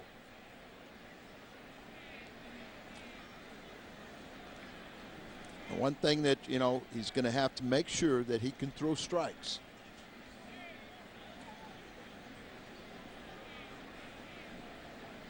Two and 2 the count on Brad Hopp, who's flying to left and flying to right. He's 0 for 2. Cardinals lead it 7-3 here in the top of the 6th. And gets a ground ball. A little tricky hop there at the end for Miles. And that's the first out. And I'm Get sure that first out and relax a little bit. That's what the point I was going to make is all of a sudden now you start breathing. And this is a good way to bring him in. Face one left-hander, get him out of there. You feel good about yourself. Tony says I have another second reliable left-hander down there. Now you bring in Josh Hancock. So that's it for Tyler Johnson. He gets his man Brad Hopp. 1 out here in the 6th, and Hancock will trot in from the bullpen, and the Cardinals lead it 7-3.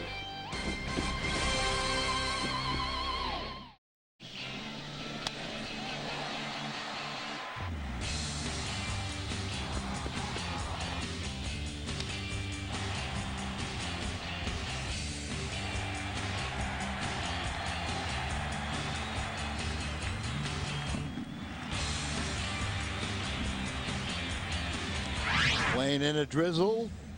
Second man out of the chute here for the Cardinals is Josh Hancock. Nobody on base. 1 out in the 6th inning. He's appearing for the 15th time. He won that game his last time out there in Florida.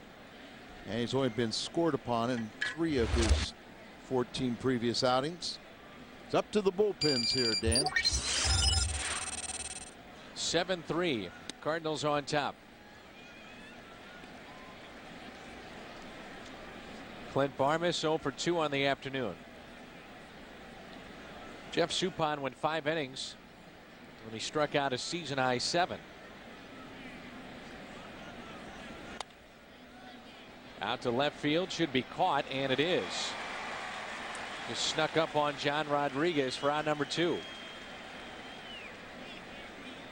Got to be able to read the ball off the bat, see where, and listen for the sound, try to judge how well it's hit.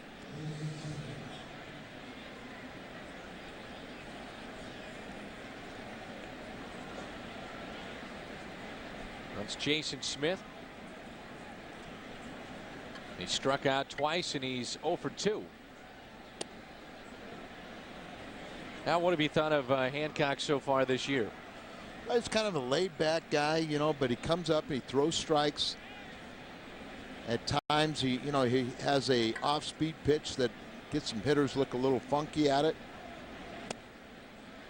His fastball is good enough when he can locate it. But I mean, you know, to me, he's very, very serviceable, and he's a guy that I think you could put him in any spot. You could, I mean, he could also be your sacrificial lamb, and he could handle that mentally. That is a rope out to right, but into the glove of Encarnacion, and Smith is 0 for 3. Cardinals half of the 6th coming up, and it's 7-3 St. Louis. Here in St. Louis, and the Cardinals lead at 7-3 in their half of the 6th. It's the top of the order. David Eckstein, Rodriguez, and Pujols. Makes the catch, and you better be heads up. Souvenir coming your way. Oh, it's nice of that gentleman. Did you see the other night where the adult literally tackled the kid?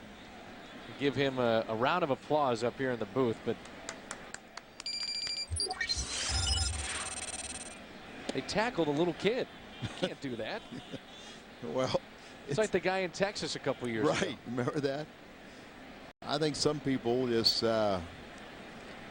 absolutely kind of freak out and kind of forget what they're doing. And apparently he is Pat Coyle's his name, athletic director at Jerseyville High School. How'd you find that out? The truck is telling us, and hopefully we haven't gotten Pat in trouble by playing hooky. And this is his good deed. Pretty soon, if he's got a cell phone, it's going to be going off. Yeah, Encarnacion threw the ball up the stands. Gentleman picked it up and handed it to this young man, and that's a good Samaritan. Well, we understand that Jerseyville is supposed to be playing in the ballpark after this game. Oh, now so he's supposed to be here. That makes sense. He's off the hook. He might be trying to explain to his kids why they're not going to play, though, if this weather doesn't clear. No cell phone. Our buddy Brad Brown from Bud Productions went to Jerseyville High School, and that's how we found all the information out. All right, what coach is that? No idea. Look at it. Will they speed this game up so we can play?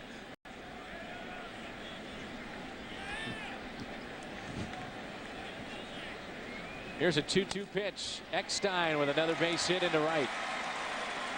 3-hit day for David. This is another one of the ones where little David gets up on his toes and drives the ball the other way. Should come up not quite as we see him sometimes, but a 3-hit day. All 3 singles. Al, I was at the ballpark just like you very early this morning.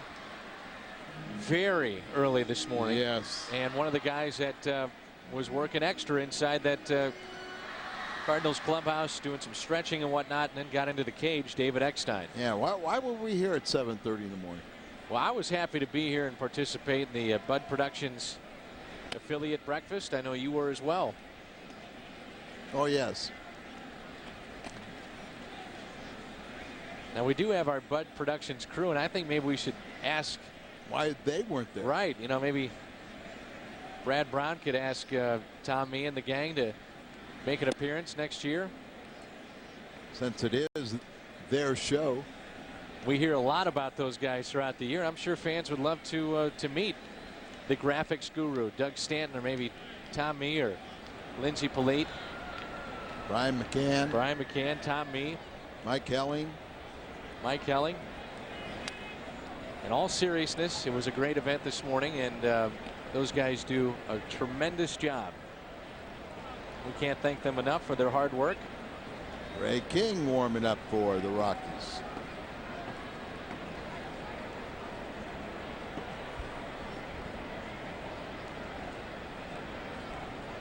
One and two the count on Rodriguez. Foul ball.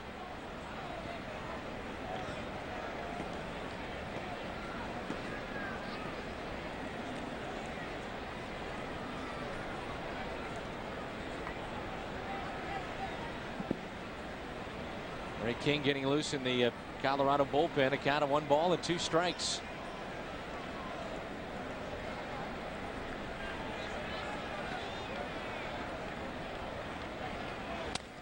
Rodriguez reaching for it. Out to shallow left. And the catch is made by Holiday, and Pujols will wipe off his bat and dig in. He has doubled and scored, homered, a 2-run shot back in the first. He's also struck out. That was against Byung-Hyun Kim his last time up. Runner at first. That's X time. Looks like that's Ojeda, who started in the ball game last night. They need some help out there. and need a second catcher. How did I get in? Hurry, hurry. On spring training, of course, you'll see guys running in the outfield. And Well, you know, he might be doing. He might be going in to play the outfield, but they thought how to defense Pujols is put a man on the other side of the fence.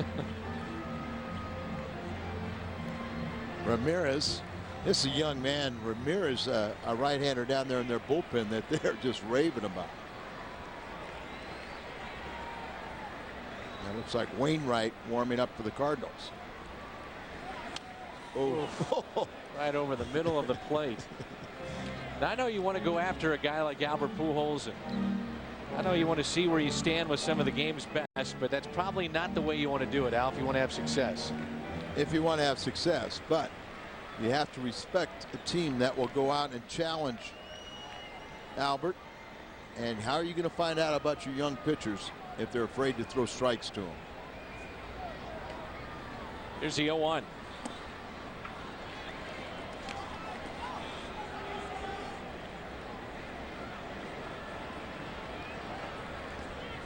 Outfield awfully deep for Mr. Pujols. Sullivan plays very deep all the time.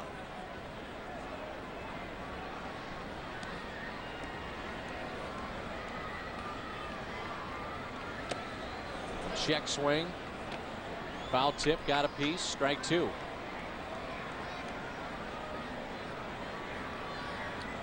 About time for Albert to kind of back himself down a little bit. That was a fastball that he just got a little jumpy on. Going to try and elevate the ball up and in. The 1-2 pitch. Pujols pops it up. They take it by the shortstop, Clint Barmas. That's out number 2. Give him credit. If you're still looking for Cardinals baseball tickets, the newly renovated Hilton St. Louis at the ballpark brings you winning Cardinals baseball packages. You can choose from 2 packages, both with Busch Stadium view rooms and a free make-your-own Fredbird from the Build-A-Bear workshop right here at Busch. For more information, visit HiltonSt.Louis.com. Ray King has been getting loose, and a little matchup against Jim Edmonds. Lefty-lefty coming up for Clint Hurdle. With 2 outs here in the Cardinals half of the 6th, Redbirds on top by 4 runs. Ray King is the new pitcher for the Rockies. This will be his 15th appearance. We saw him in game 1 of this series. A record of 1-2 on the season, a 3.72 ERA. 2 strikeouts to 4 walks. Opponents, though, hitting nearly .360. Against Ray this season, he'll face a former teammate, Jim Edmonds. 7-3 St. Louis.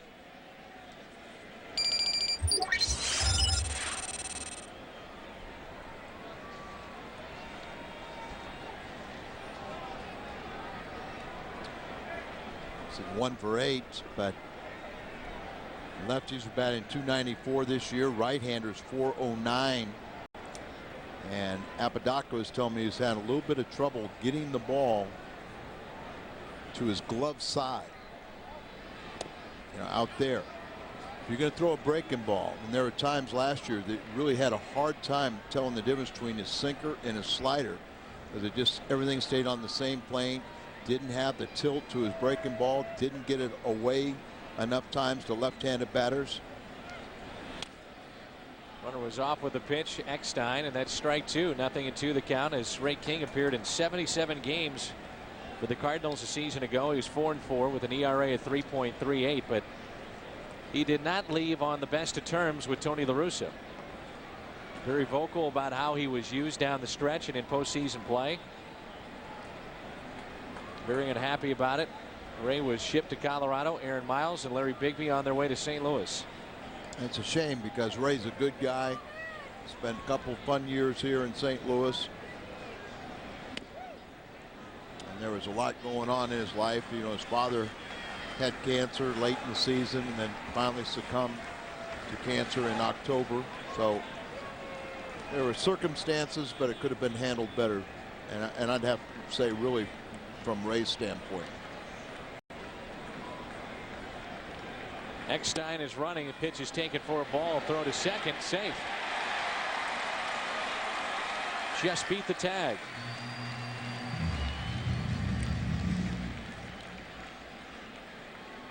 Ray King was barking back at the home plate umpire, trying to figure out where this pitch was. Count is 2-2. Eckstein steals a base. You know, sometimes when you have that pitch coming to the plate and the guy is running, the catcher will pop up and kind of take the pitch away from the home plate umpire. And you really can't fault, you know, the umpire if he can't see the pitch, but in that effort to throw out the runner, he pops up and the umpire can't see whether it's a strike or not. That might have been the case. Umbrella is still out here at Busch Stadium. Not much of a rain now, if any. Count is even. 2 balls, 2 strikes. Ray King started with the Cubs back in '99. 3 years in Milwaukee. 1 with the Braves, 2 with St. Louis, and now with the Rockies. Jimmy hits the deck. Really wasn't that close, and of course the crowd's going to react to think, well, what was wrong with these two teammates? Well, nothing. They were good friends.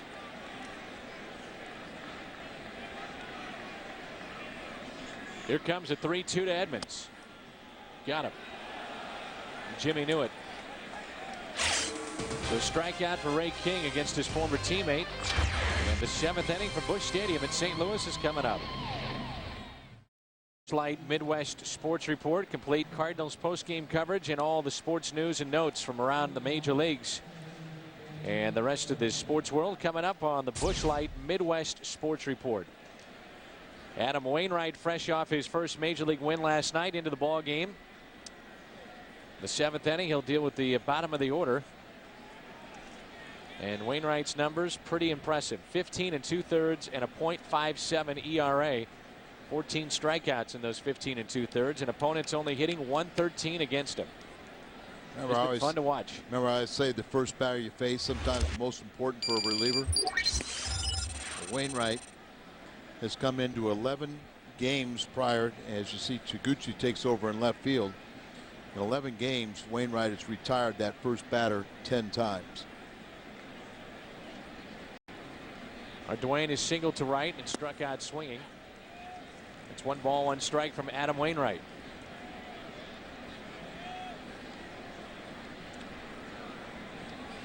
Out there, very determined. Mound presence, he shows that he's in charge, taking control of this game.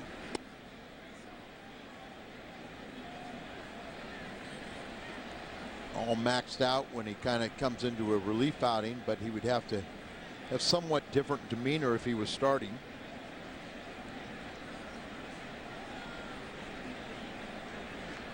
The 2-1 pitch. Hard hit left side and a leadoff base hit for the Rockies to start the 7th. Dwayne is 2 for 3.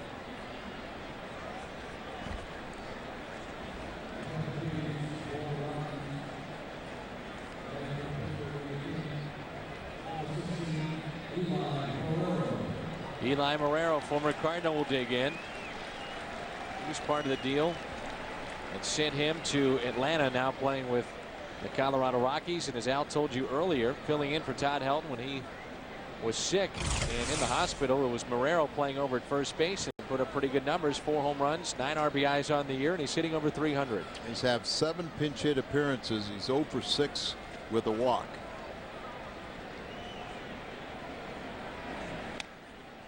Out in front of the plate, Wainwright only plays to go to first, and Eli is retired for the first out.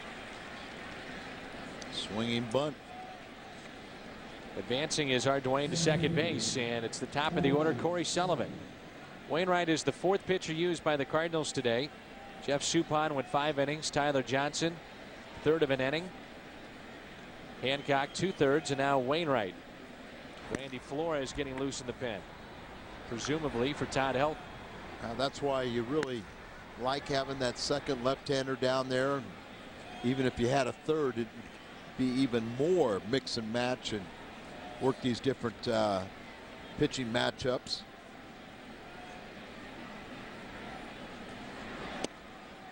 Strike one. Corey Sullivan, who tripled and scored his last time up. Ball that got by Edmonds to the wall. Picked up an RBI base hit with 2 down in the 3rd and struck out to start the ball game.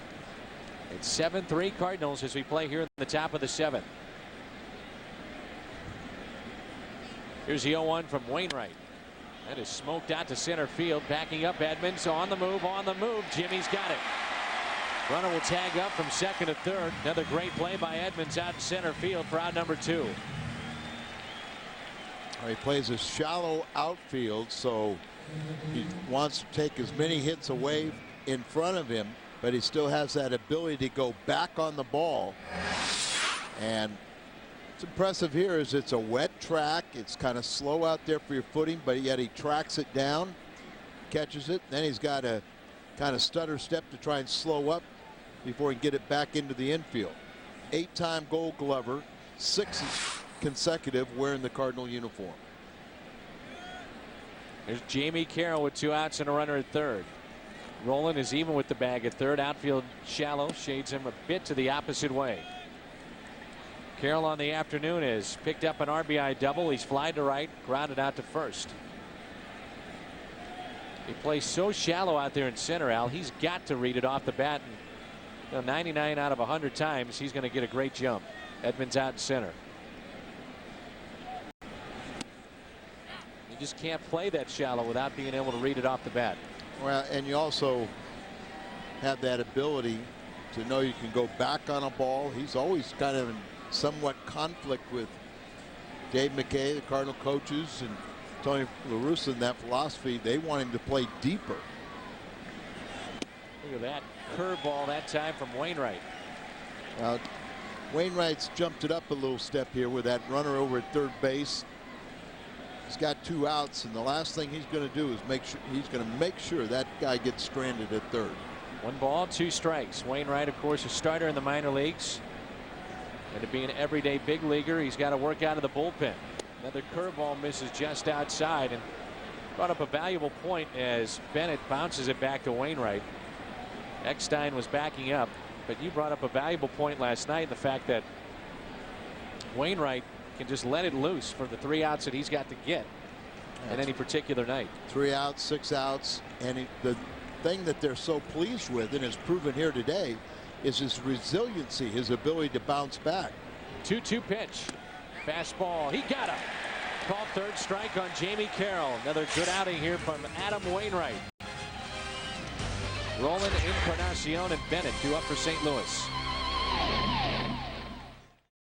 Is today's merchandise winner in the Hyundai Long Drive Inning Sweepstakes. If the Cardinals hit a home run in the 7th, Jill qualifies for the Hyundai Sonata drawing in September. You can register by visiting a St. Louis area Hyundai dealer.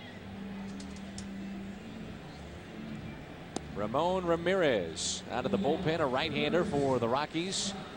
His 10th appearance on the year. He has a record of 2-0. 16 strikeouts to just 2 walks. No, but and this is something that they were going to experiment a little bit. Eli catching. You know, we all know him as a catcher. Gonzalez is out at second base. But to keep his bat in there, as they're not getting a lot of production, offensive production from the catchers, and so they had toyed with the idea where Eli really has shown that he doesn't want to do this the last couple of years. I want to talk more about Ramirez when we get a chance.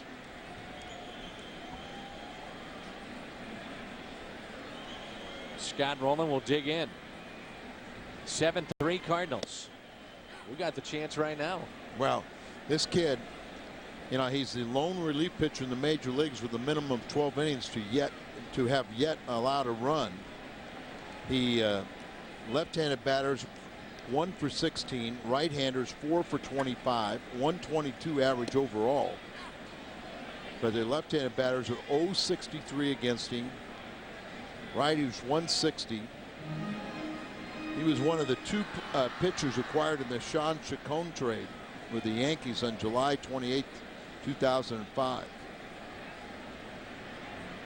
Chacon in Colorado was a starter and their closer for a while. Popped up off the bat of Scott Rowland. Foul territory. Marrero will give it a look, and it's out of play. Ramon Ramirez out of the Dominican Republic. Ramirez was also, originally signed as an outfielder, and then in his second year they converted him to a pitcher. So he doesn't have all that wear and tear on his arms, and he looks like he's got a good arm. Here's the 0-2. Check swing held up by Scott Rowland.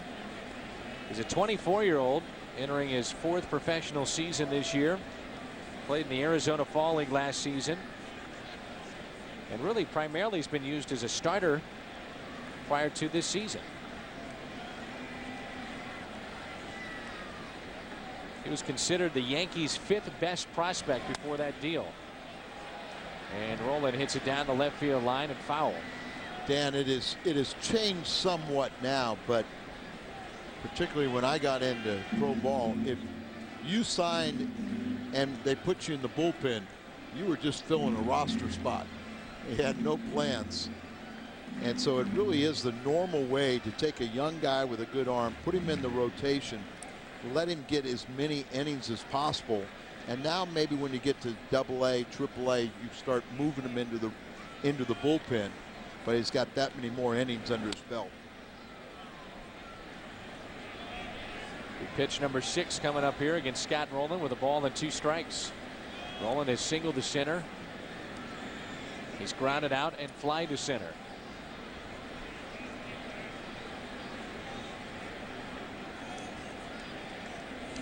It's been a while since we've seen him hit a home run.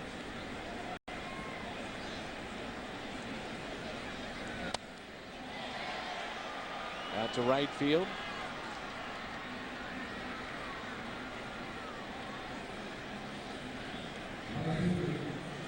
Who's raising the bar? Singular wireless question. It was the Cardinals' last off day. There you go, April 20th. Cardinals will enjoy the off day tomorrow. Arizona in town on Friday night for the first of 3. Off day on Monday. Tony La Russa will hold his golf tournament to benefit his foundation on Monday afternoon. And Tuesday, the Mets in town.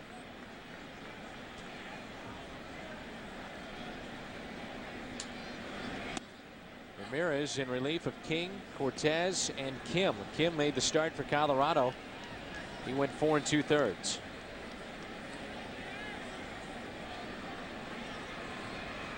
When they made that deal, the Yankees, they needed a shot in the arm, and they got it in Chacon. He pitched very well for New York at the end of last season, and speculation was that he would be bumped from the rotation this year, but that's not the case. He's pitched well again. And have to give up something that's you need to acquire something. You got to give up some talent, and it looks like Rockies got something in return. Here's the 0-2. A swing and a miss by Encarnacion on a 92-mile-an-hour fastball. Juan has struck out 3 times, but he does have a 2-run homer. See the grip out there on the sinker, and it just had a little run to it. And that's 3 strikeouts. plus a 2-run home run for Encarnacion.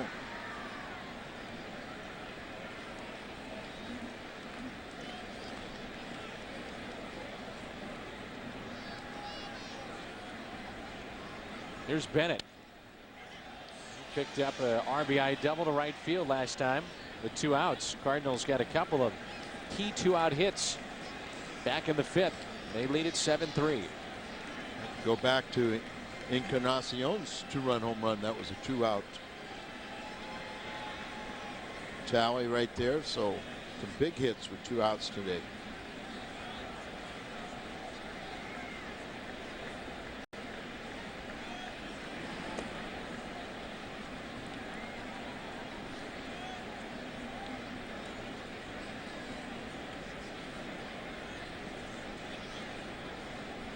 Todd Helton, the first Rocky to hit. Looks like Flores will come in to face him. You can have Looper, and then you can have Izzy. Go through to everybody down there. Here's a 1-1 pitch upstairs to Bennett. I understand there's all kinds of hard rain in the area and possibly on its way to Busch Stadium. It's been raining for about 20-25 minutes now. Thanks for that news. And to break it to you, Al.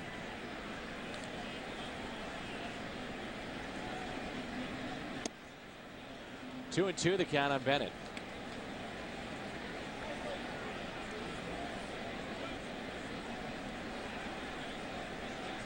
Barry Bonds will go against the Chicago Cubs again tonight and try to set history. Ty the Babe. He was robbed of a home run last night by Juan Pierre in center field. 2-2 pitch. He got him. Bennett knew it. And the Cardinals are done in their half of the 7th. 8th inning coming up. It's 7-3 St. Louis. Cardinal fans, if you're traveling around the country, you can watch the Cardinals from your computer. MLB.tv. It's available at stlcardinals.com. MLB.tv. Randy Flores making his 12th appearance of the season for the Cardinals, a 1.86 ERA and 9 2/3. Opponents hitting just 171 against him, and Flores will face Todd Helton.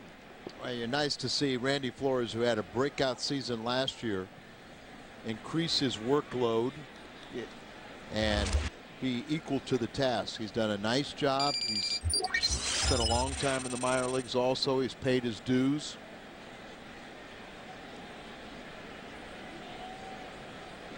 Now, is that Eddie Matthews, Greg Matthews?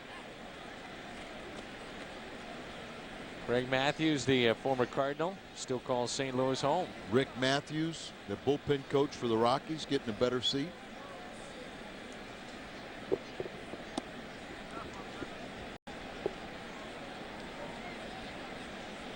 It wasn't Greg Matthews, because you know what his number was? I don't remember. 53.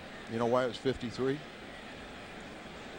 His favorite movie was Herbie the Love Bug. And that's what Herbie's number was. And he said, Herbie and I are just a lot alike. We get into jams and we get out of them. If you want to.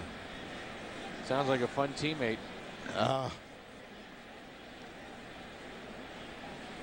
He proved to be left-handed. Well, the rain has picked up a little bit. And how about downtown? Look out west, it is dark. So thanks a lot for your good information. I'd rather go to the right field. It's a little more sunny.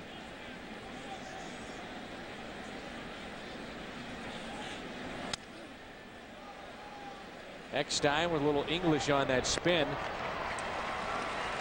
That's the first out. That's how we start play. I think Randy's at the top of the 8th. Randy's glad he didn't deflect that ball once it ended up in Eckstein's glove and on over to first, but would have been one of those highlight reels if he would have caught it.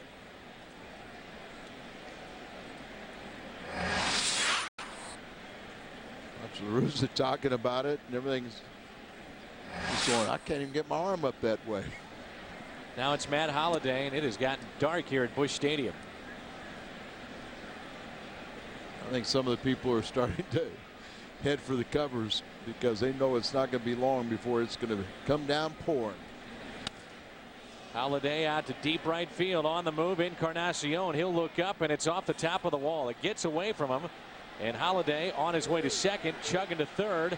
Thrown by Juan is cut off by Eckstein. A one-out triple for Matt Holiday, the second triple the Cardinals have seen hit by the Rockies today. Another 2-for-4 day for Holiday, continuing his .500 career average against Cardinal pitching. Out away from him, belt high, slices it here, then hit off the wall, caroms away from Encarnacion, and he is an impressive young hitter.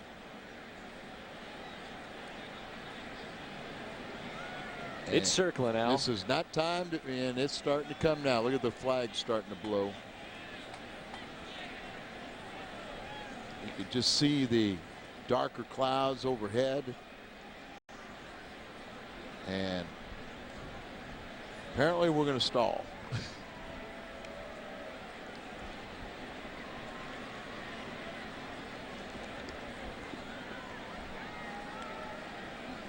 Brad Hopp is over 3, grounded out back in the 6th. He's hitting .333 on the year. And it was the one man that Tyler Johnson saw. And this pitch has popped up left side. And that one's going to find the seats out of play. Oh, you could see how this shaping up. No matter what Hopp does here, more than likely Looper comes in to replace Flores. Looper will finish the 8th inning and then turn it over to Izzy. 0-1 pitch misses outside from Randy Flores. Hopefully with still a 4-run lead. Hopp is flying to right, flying to left, and Looper getting loose. As mentioned before, he grounded out. Little ground ball hit to Scott Rowland. Only play to go across the diamond. Run will score. That makes it 7-4. So Hopp picks up the RBI, his 23rd.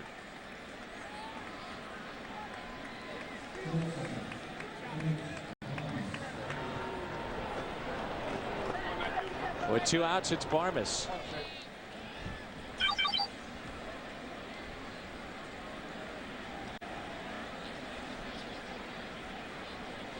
He's called to the bullpen right now,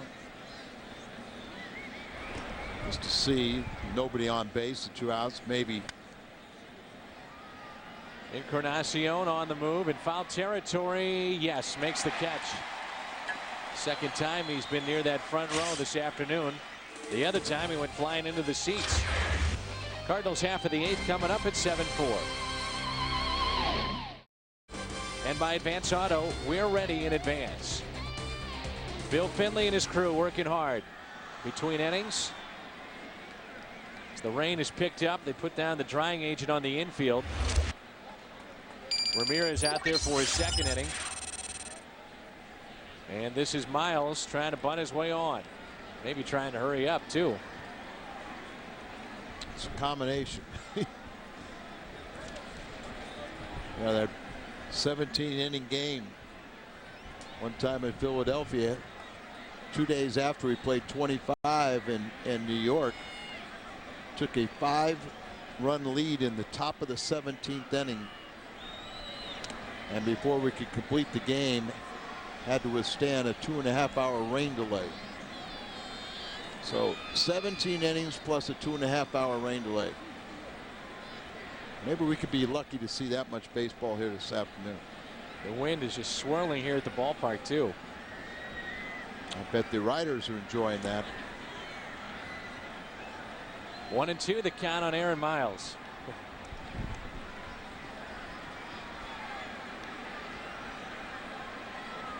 Our guy's got to stick it out there. All bundled down, trying to tie down the cameras. Now they're saying they want the hungo out for everybody in the crew. Miles taps it foul. Now do they each get an individual one, or do I just break one up and share it with all of them? And who's the official spokesperson for the crew? Tony? You want one, Tony? He keeps that's the second time he has turned you down, Al. Yeah, but I saw it.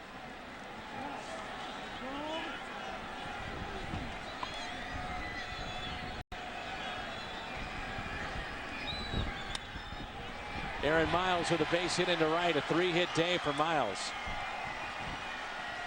I think everybody in the crew is maybe not wanting the bobblehead, but more so a night out at the ballpark saloon for themselves and their family. Of course, you'll pick up the tab. Now that probably could be arranged. I mean, I don't want to speak for the crew, Al, but just thinking that might be a suggestion. It'd be probably a pretty nice one for how well they treat us. Yes, it would.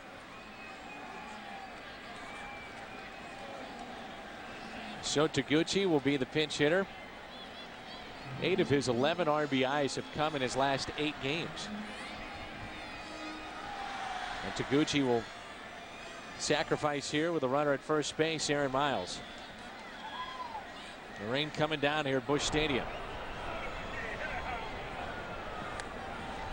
Gets the bunt down, stays fair, rolls fair, and the sacrifice is good. It's one of those plays where you charge and you better make the decision pretty quickly, because that could stay fair. Instead of letting that thing roll foul, you just don't know. It was hit hard enough, it might just stay fair all the way down the line. And like you said, it was hit hard enough that if you tried to, not field it and it stays fair, that could have rolled to the outfield. Right. Here's David Eckstein. Eckstein today, 3 hits, a stolen base, 3 for 4. But just joining us, the Cardinals have picked up runs in the first, the third, the fourth, and the fifth. Albert Pujols, a 2-run homer. Juan Encarnacion, a 2-run homer.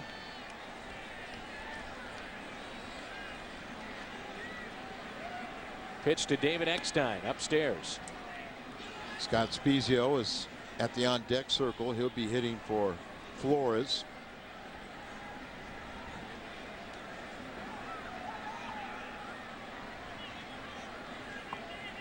A 3-hit day for Eckstein, 3 for 4.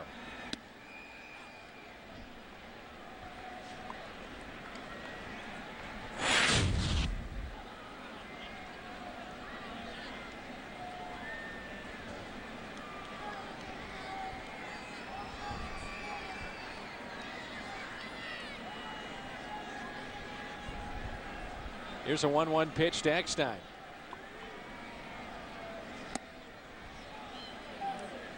I think the temperature has dropped about 10 degrees.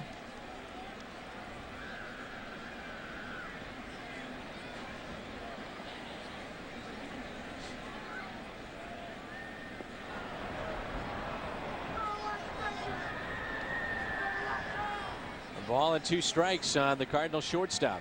7-4 St. Louis. The pitcher steps off the rubber.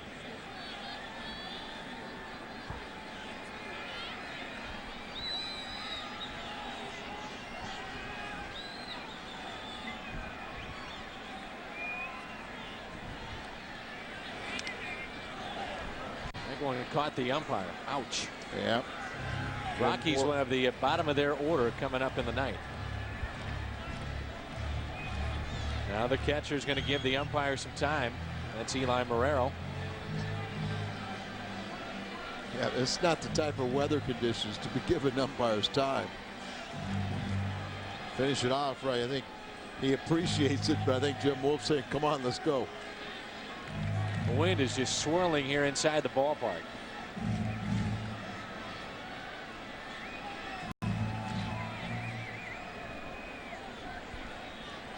A ball and 2 strikes on David Eckstein.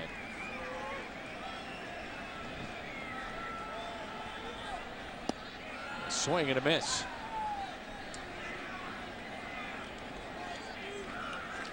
Well, coming up, it's the Busch Light Midwest Sports Report. Jim Hayes has a preview. Coming up after the game on the Busch Light Midwest Sports Report, post-game reaction from the Cardinal clubhouse, Tony La Russa live, plus Jeff Gordon and your phone calls at 1-888-RING-FOX. See you after the game. All right, Jim.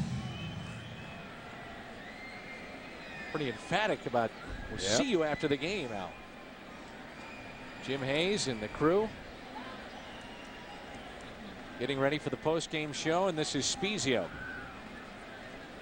Got his first Cardinal hit right here at Busch Stadium. It was a home run. It's 3rd pinch hit home run of his career, and it made he and his father, the first father-son combination to have home runs for the Cardinals in their history.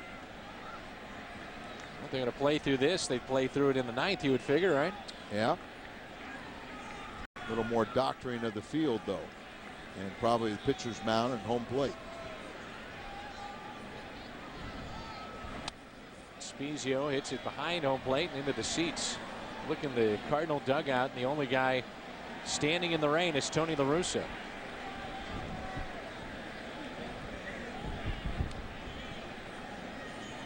Now he backs up. He's still got the shades on, though. Jacket zipped up.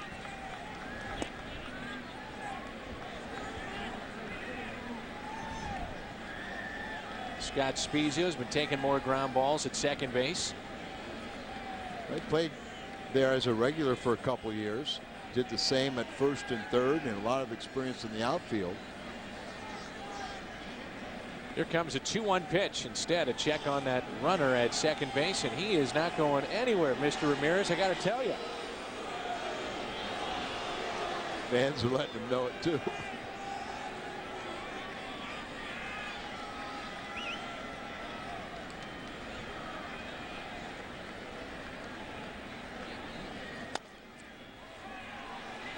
Slow roller hit to third. Spezio retired. We head to the ninth. Cardinals will try to take 2 of 3 when we come back. They lead it 7-4. A look at the game recap. It's brought to you by Jack in the Box. Jeff Suppan made the start this afternoon for the St. Louis Cardinals. He goes 5 innings. He strikes out a season high 7. Albert Pujols being Albert Pujols. A double, a 2-run home run this afternoon. Juan Encarnacion also added a 2-run shot of his own and a good play in right field. A couple of good plays defensively. And now this ball game has been turned over to Jason Isringhausen. Bill Finley there in the background working on the mound for Izzy, and they worked on the infield as well. And Jason Isringhausen now trying to pick up save number 10, and he was terrific last night. Well, he struck out the side in his 1 inning of work, picked up the save, and of course he's trying to get save number 10. If he is successful, Albert Pujols already will pick up game-winning RBI number 10. Yeah.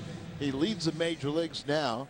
It would be his 8th game-winning RBI in the team's last 13 wins and 10 on the season, which is first in the major leagues.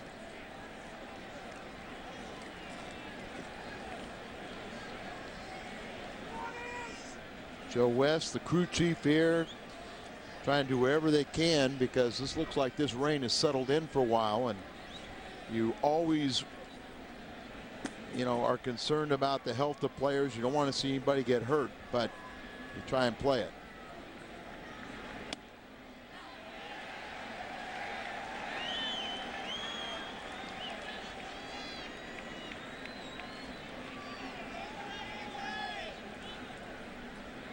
Isringhausen struck out the side last night.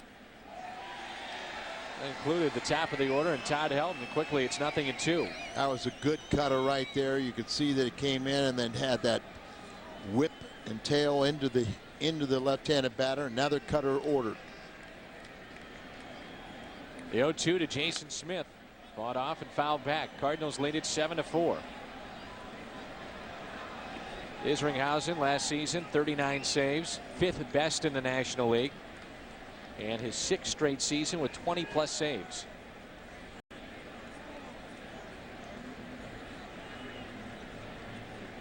Fastball in. Out over the plate, but fouled back. Well, now when he's got all his pitches working, it's can play to the mind of the hitter with the cutter, the fastball, and a very good curveball. A lot of times, you can get by with a closer that has 1, 2 pitches. Just a little inside, but like you said, when Izzy has 3 of them going, it makes him that much more difficult. That's like Trevor Hoffman when he was really healthy. He had 4 very good pitches. Curveball. Here's a 1-2 upstairs. 2-2. Hung it up there. That was pretty much put everyone away with a curveball yesterday. Go back to the cutter. The 2-2 pitch. It'll be tough for the umpires down that first and third base line to figure out exactly where the chalk line is. It's been erased with that drying agent that's been put onto the field. I bet they'll figure it out.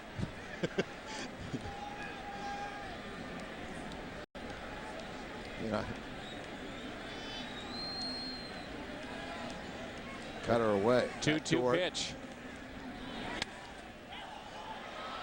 Lifted out to deep left field, backing up Sotaguchi on the move, and he makes the catch. Good play by Sotaguchi. He had a long way to go, battling the wind and battling the rain, and he comes up with a good play out on the track. And you're out there sloshing in the wet turf. This has a good drainage system to it. Out away from him, send him back there, kind of. And then right at the last second, it looked like it took off on him, blew away from him, but yet he hauls it in.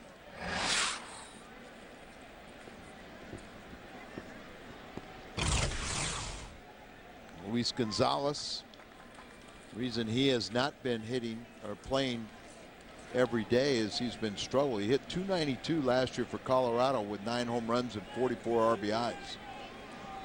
New Rosenbag out there, so there's 2 behind Jason Isringhausen. One was thrown out from the dugout. First pitch, a strike. Not 1, but 2 out there, Al.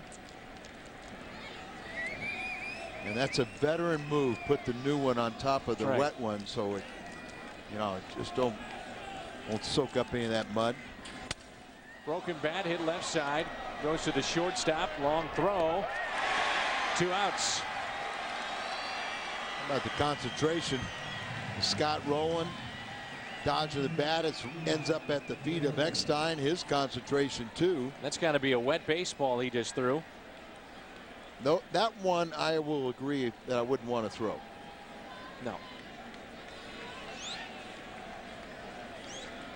And the Rockies are down to their final out, and Isringhausen again looks sharp. Eli Marrero struck out the side last night. He's gotten the first 2 here today.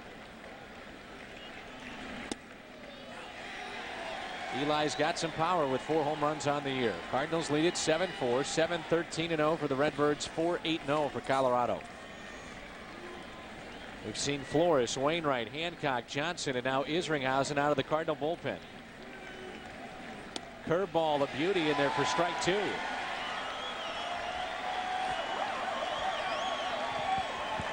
The Cardinals can hold on. They'll be tied with Cincinnati for first place in the Central. After the night is through, they could be in sole possession of first in the Central. 0-2. Pretty much a fastball hitter, a mistake hitter. Throw the cutter. Here's the 0-2 pitch. Got him. Game over. Cardinals take 2 of 3. The save for Isringhausen. 7-4 the final. Pujols and Juan Encarnacion both go deep with 2-run shots. The Cardinals win it 7-4. Jeff Suppan now 4-2. Byung-Hyun Kim is 1-1. Our play of the game is brought to you by Budweiser. All the way back in the first, Albert Pujols, after a single by John Rodriguez, he drives him in with his 18th home run. On RBIs 42 and 43. Back to wrap things up in a moment. 7-4.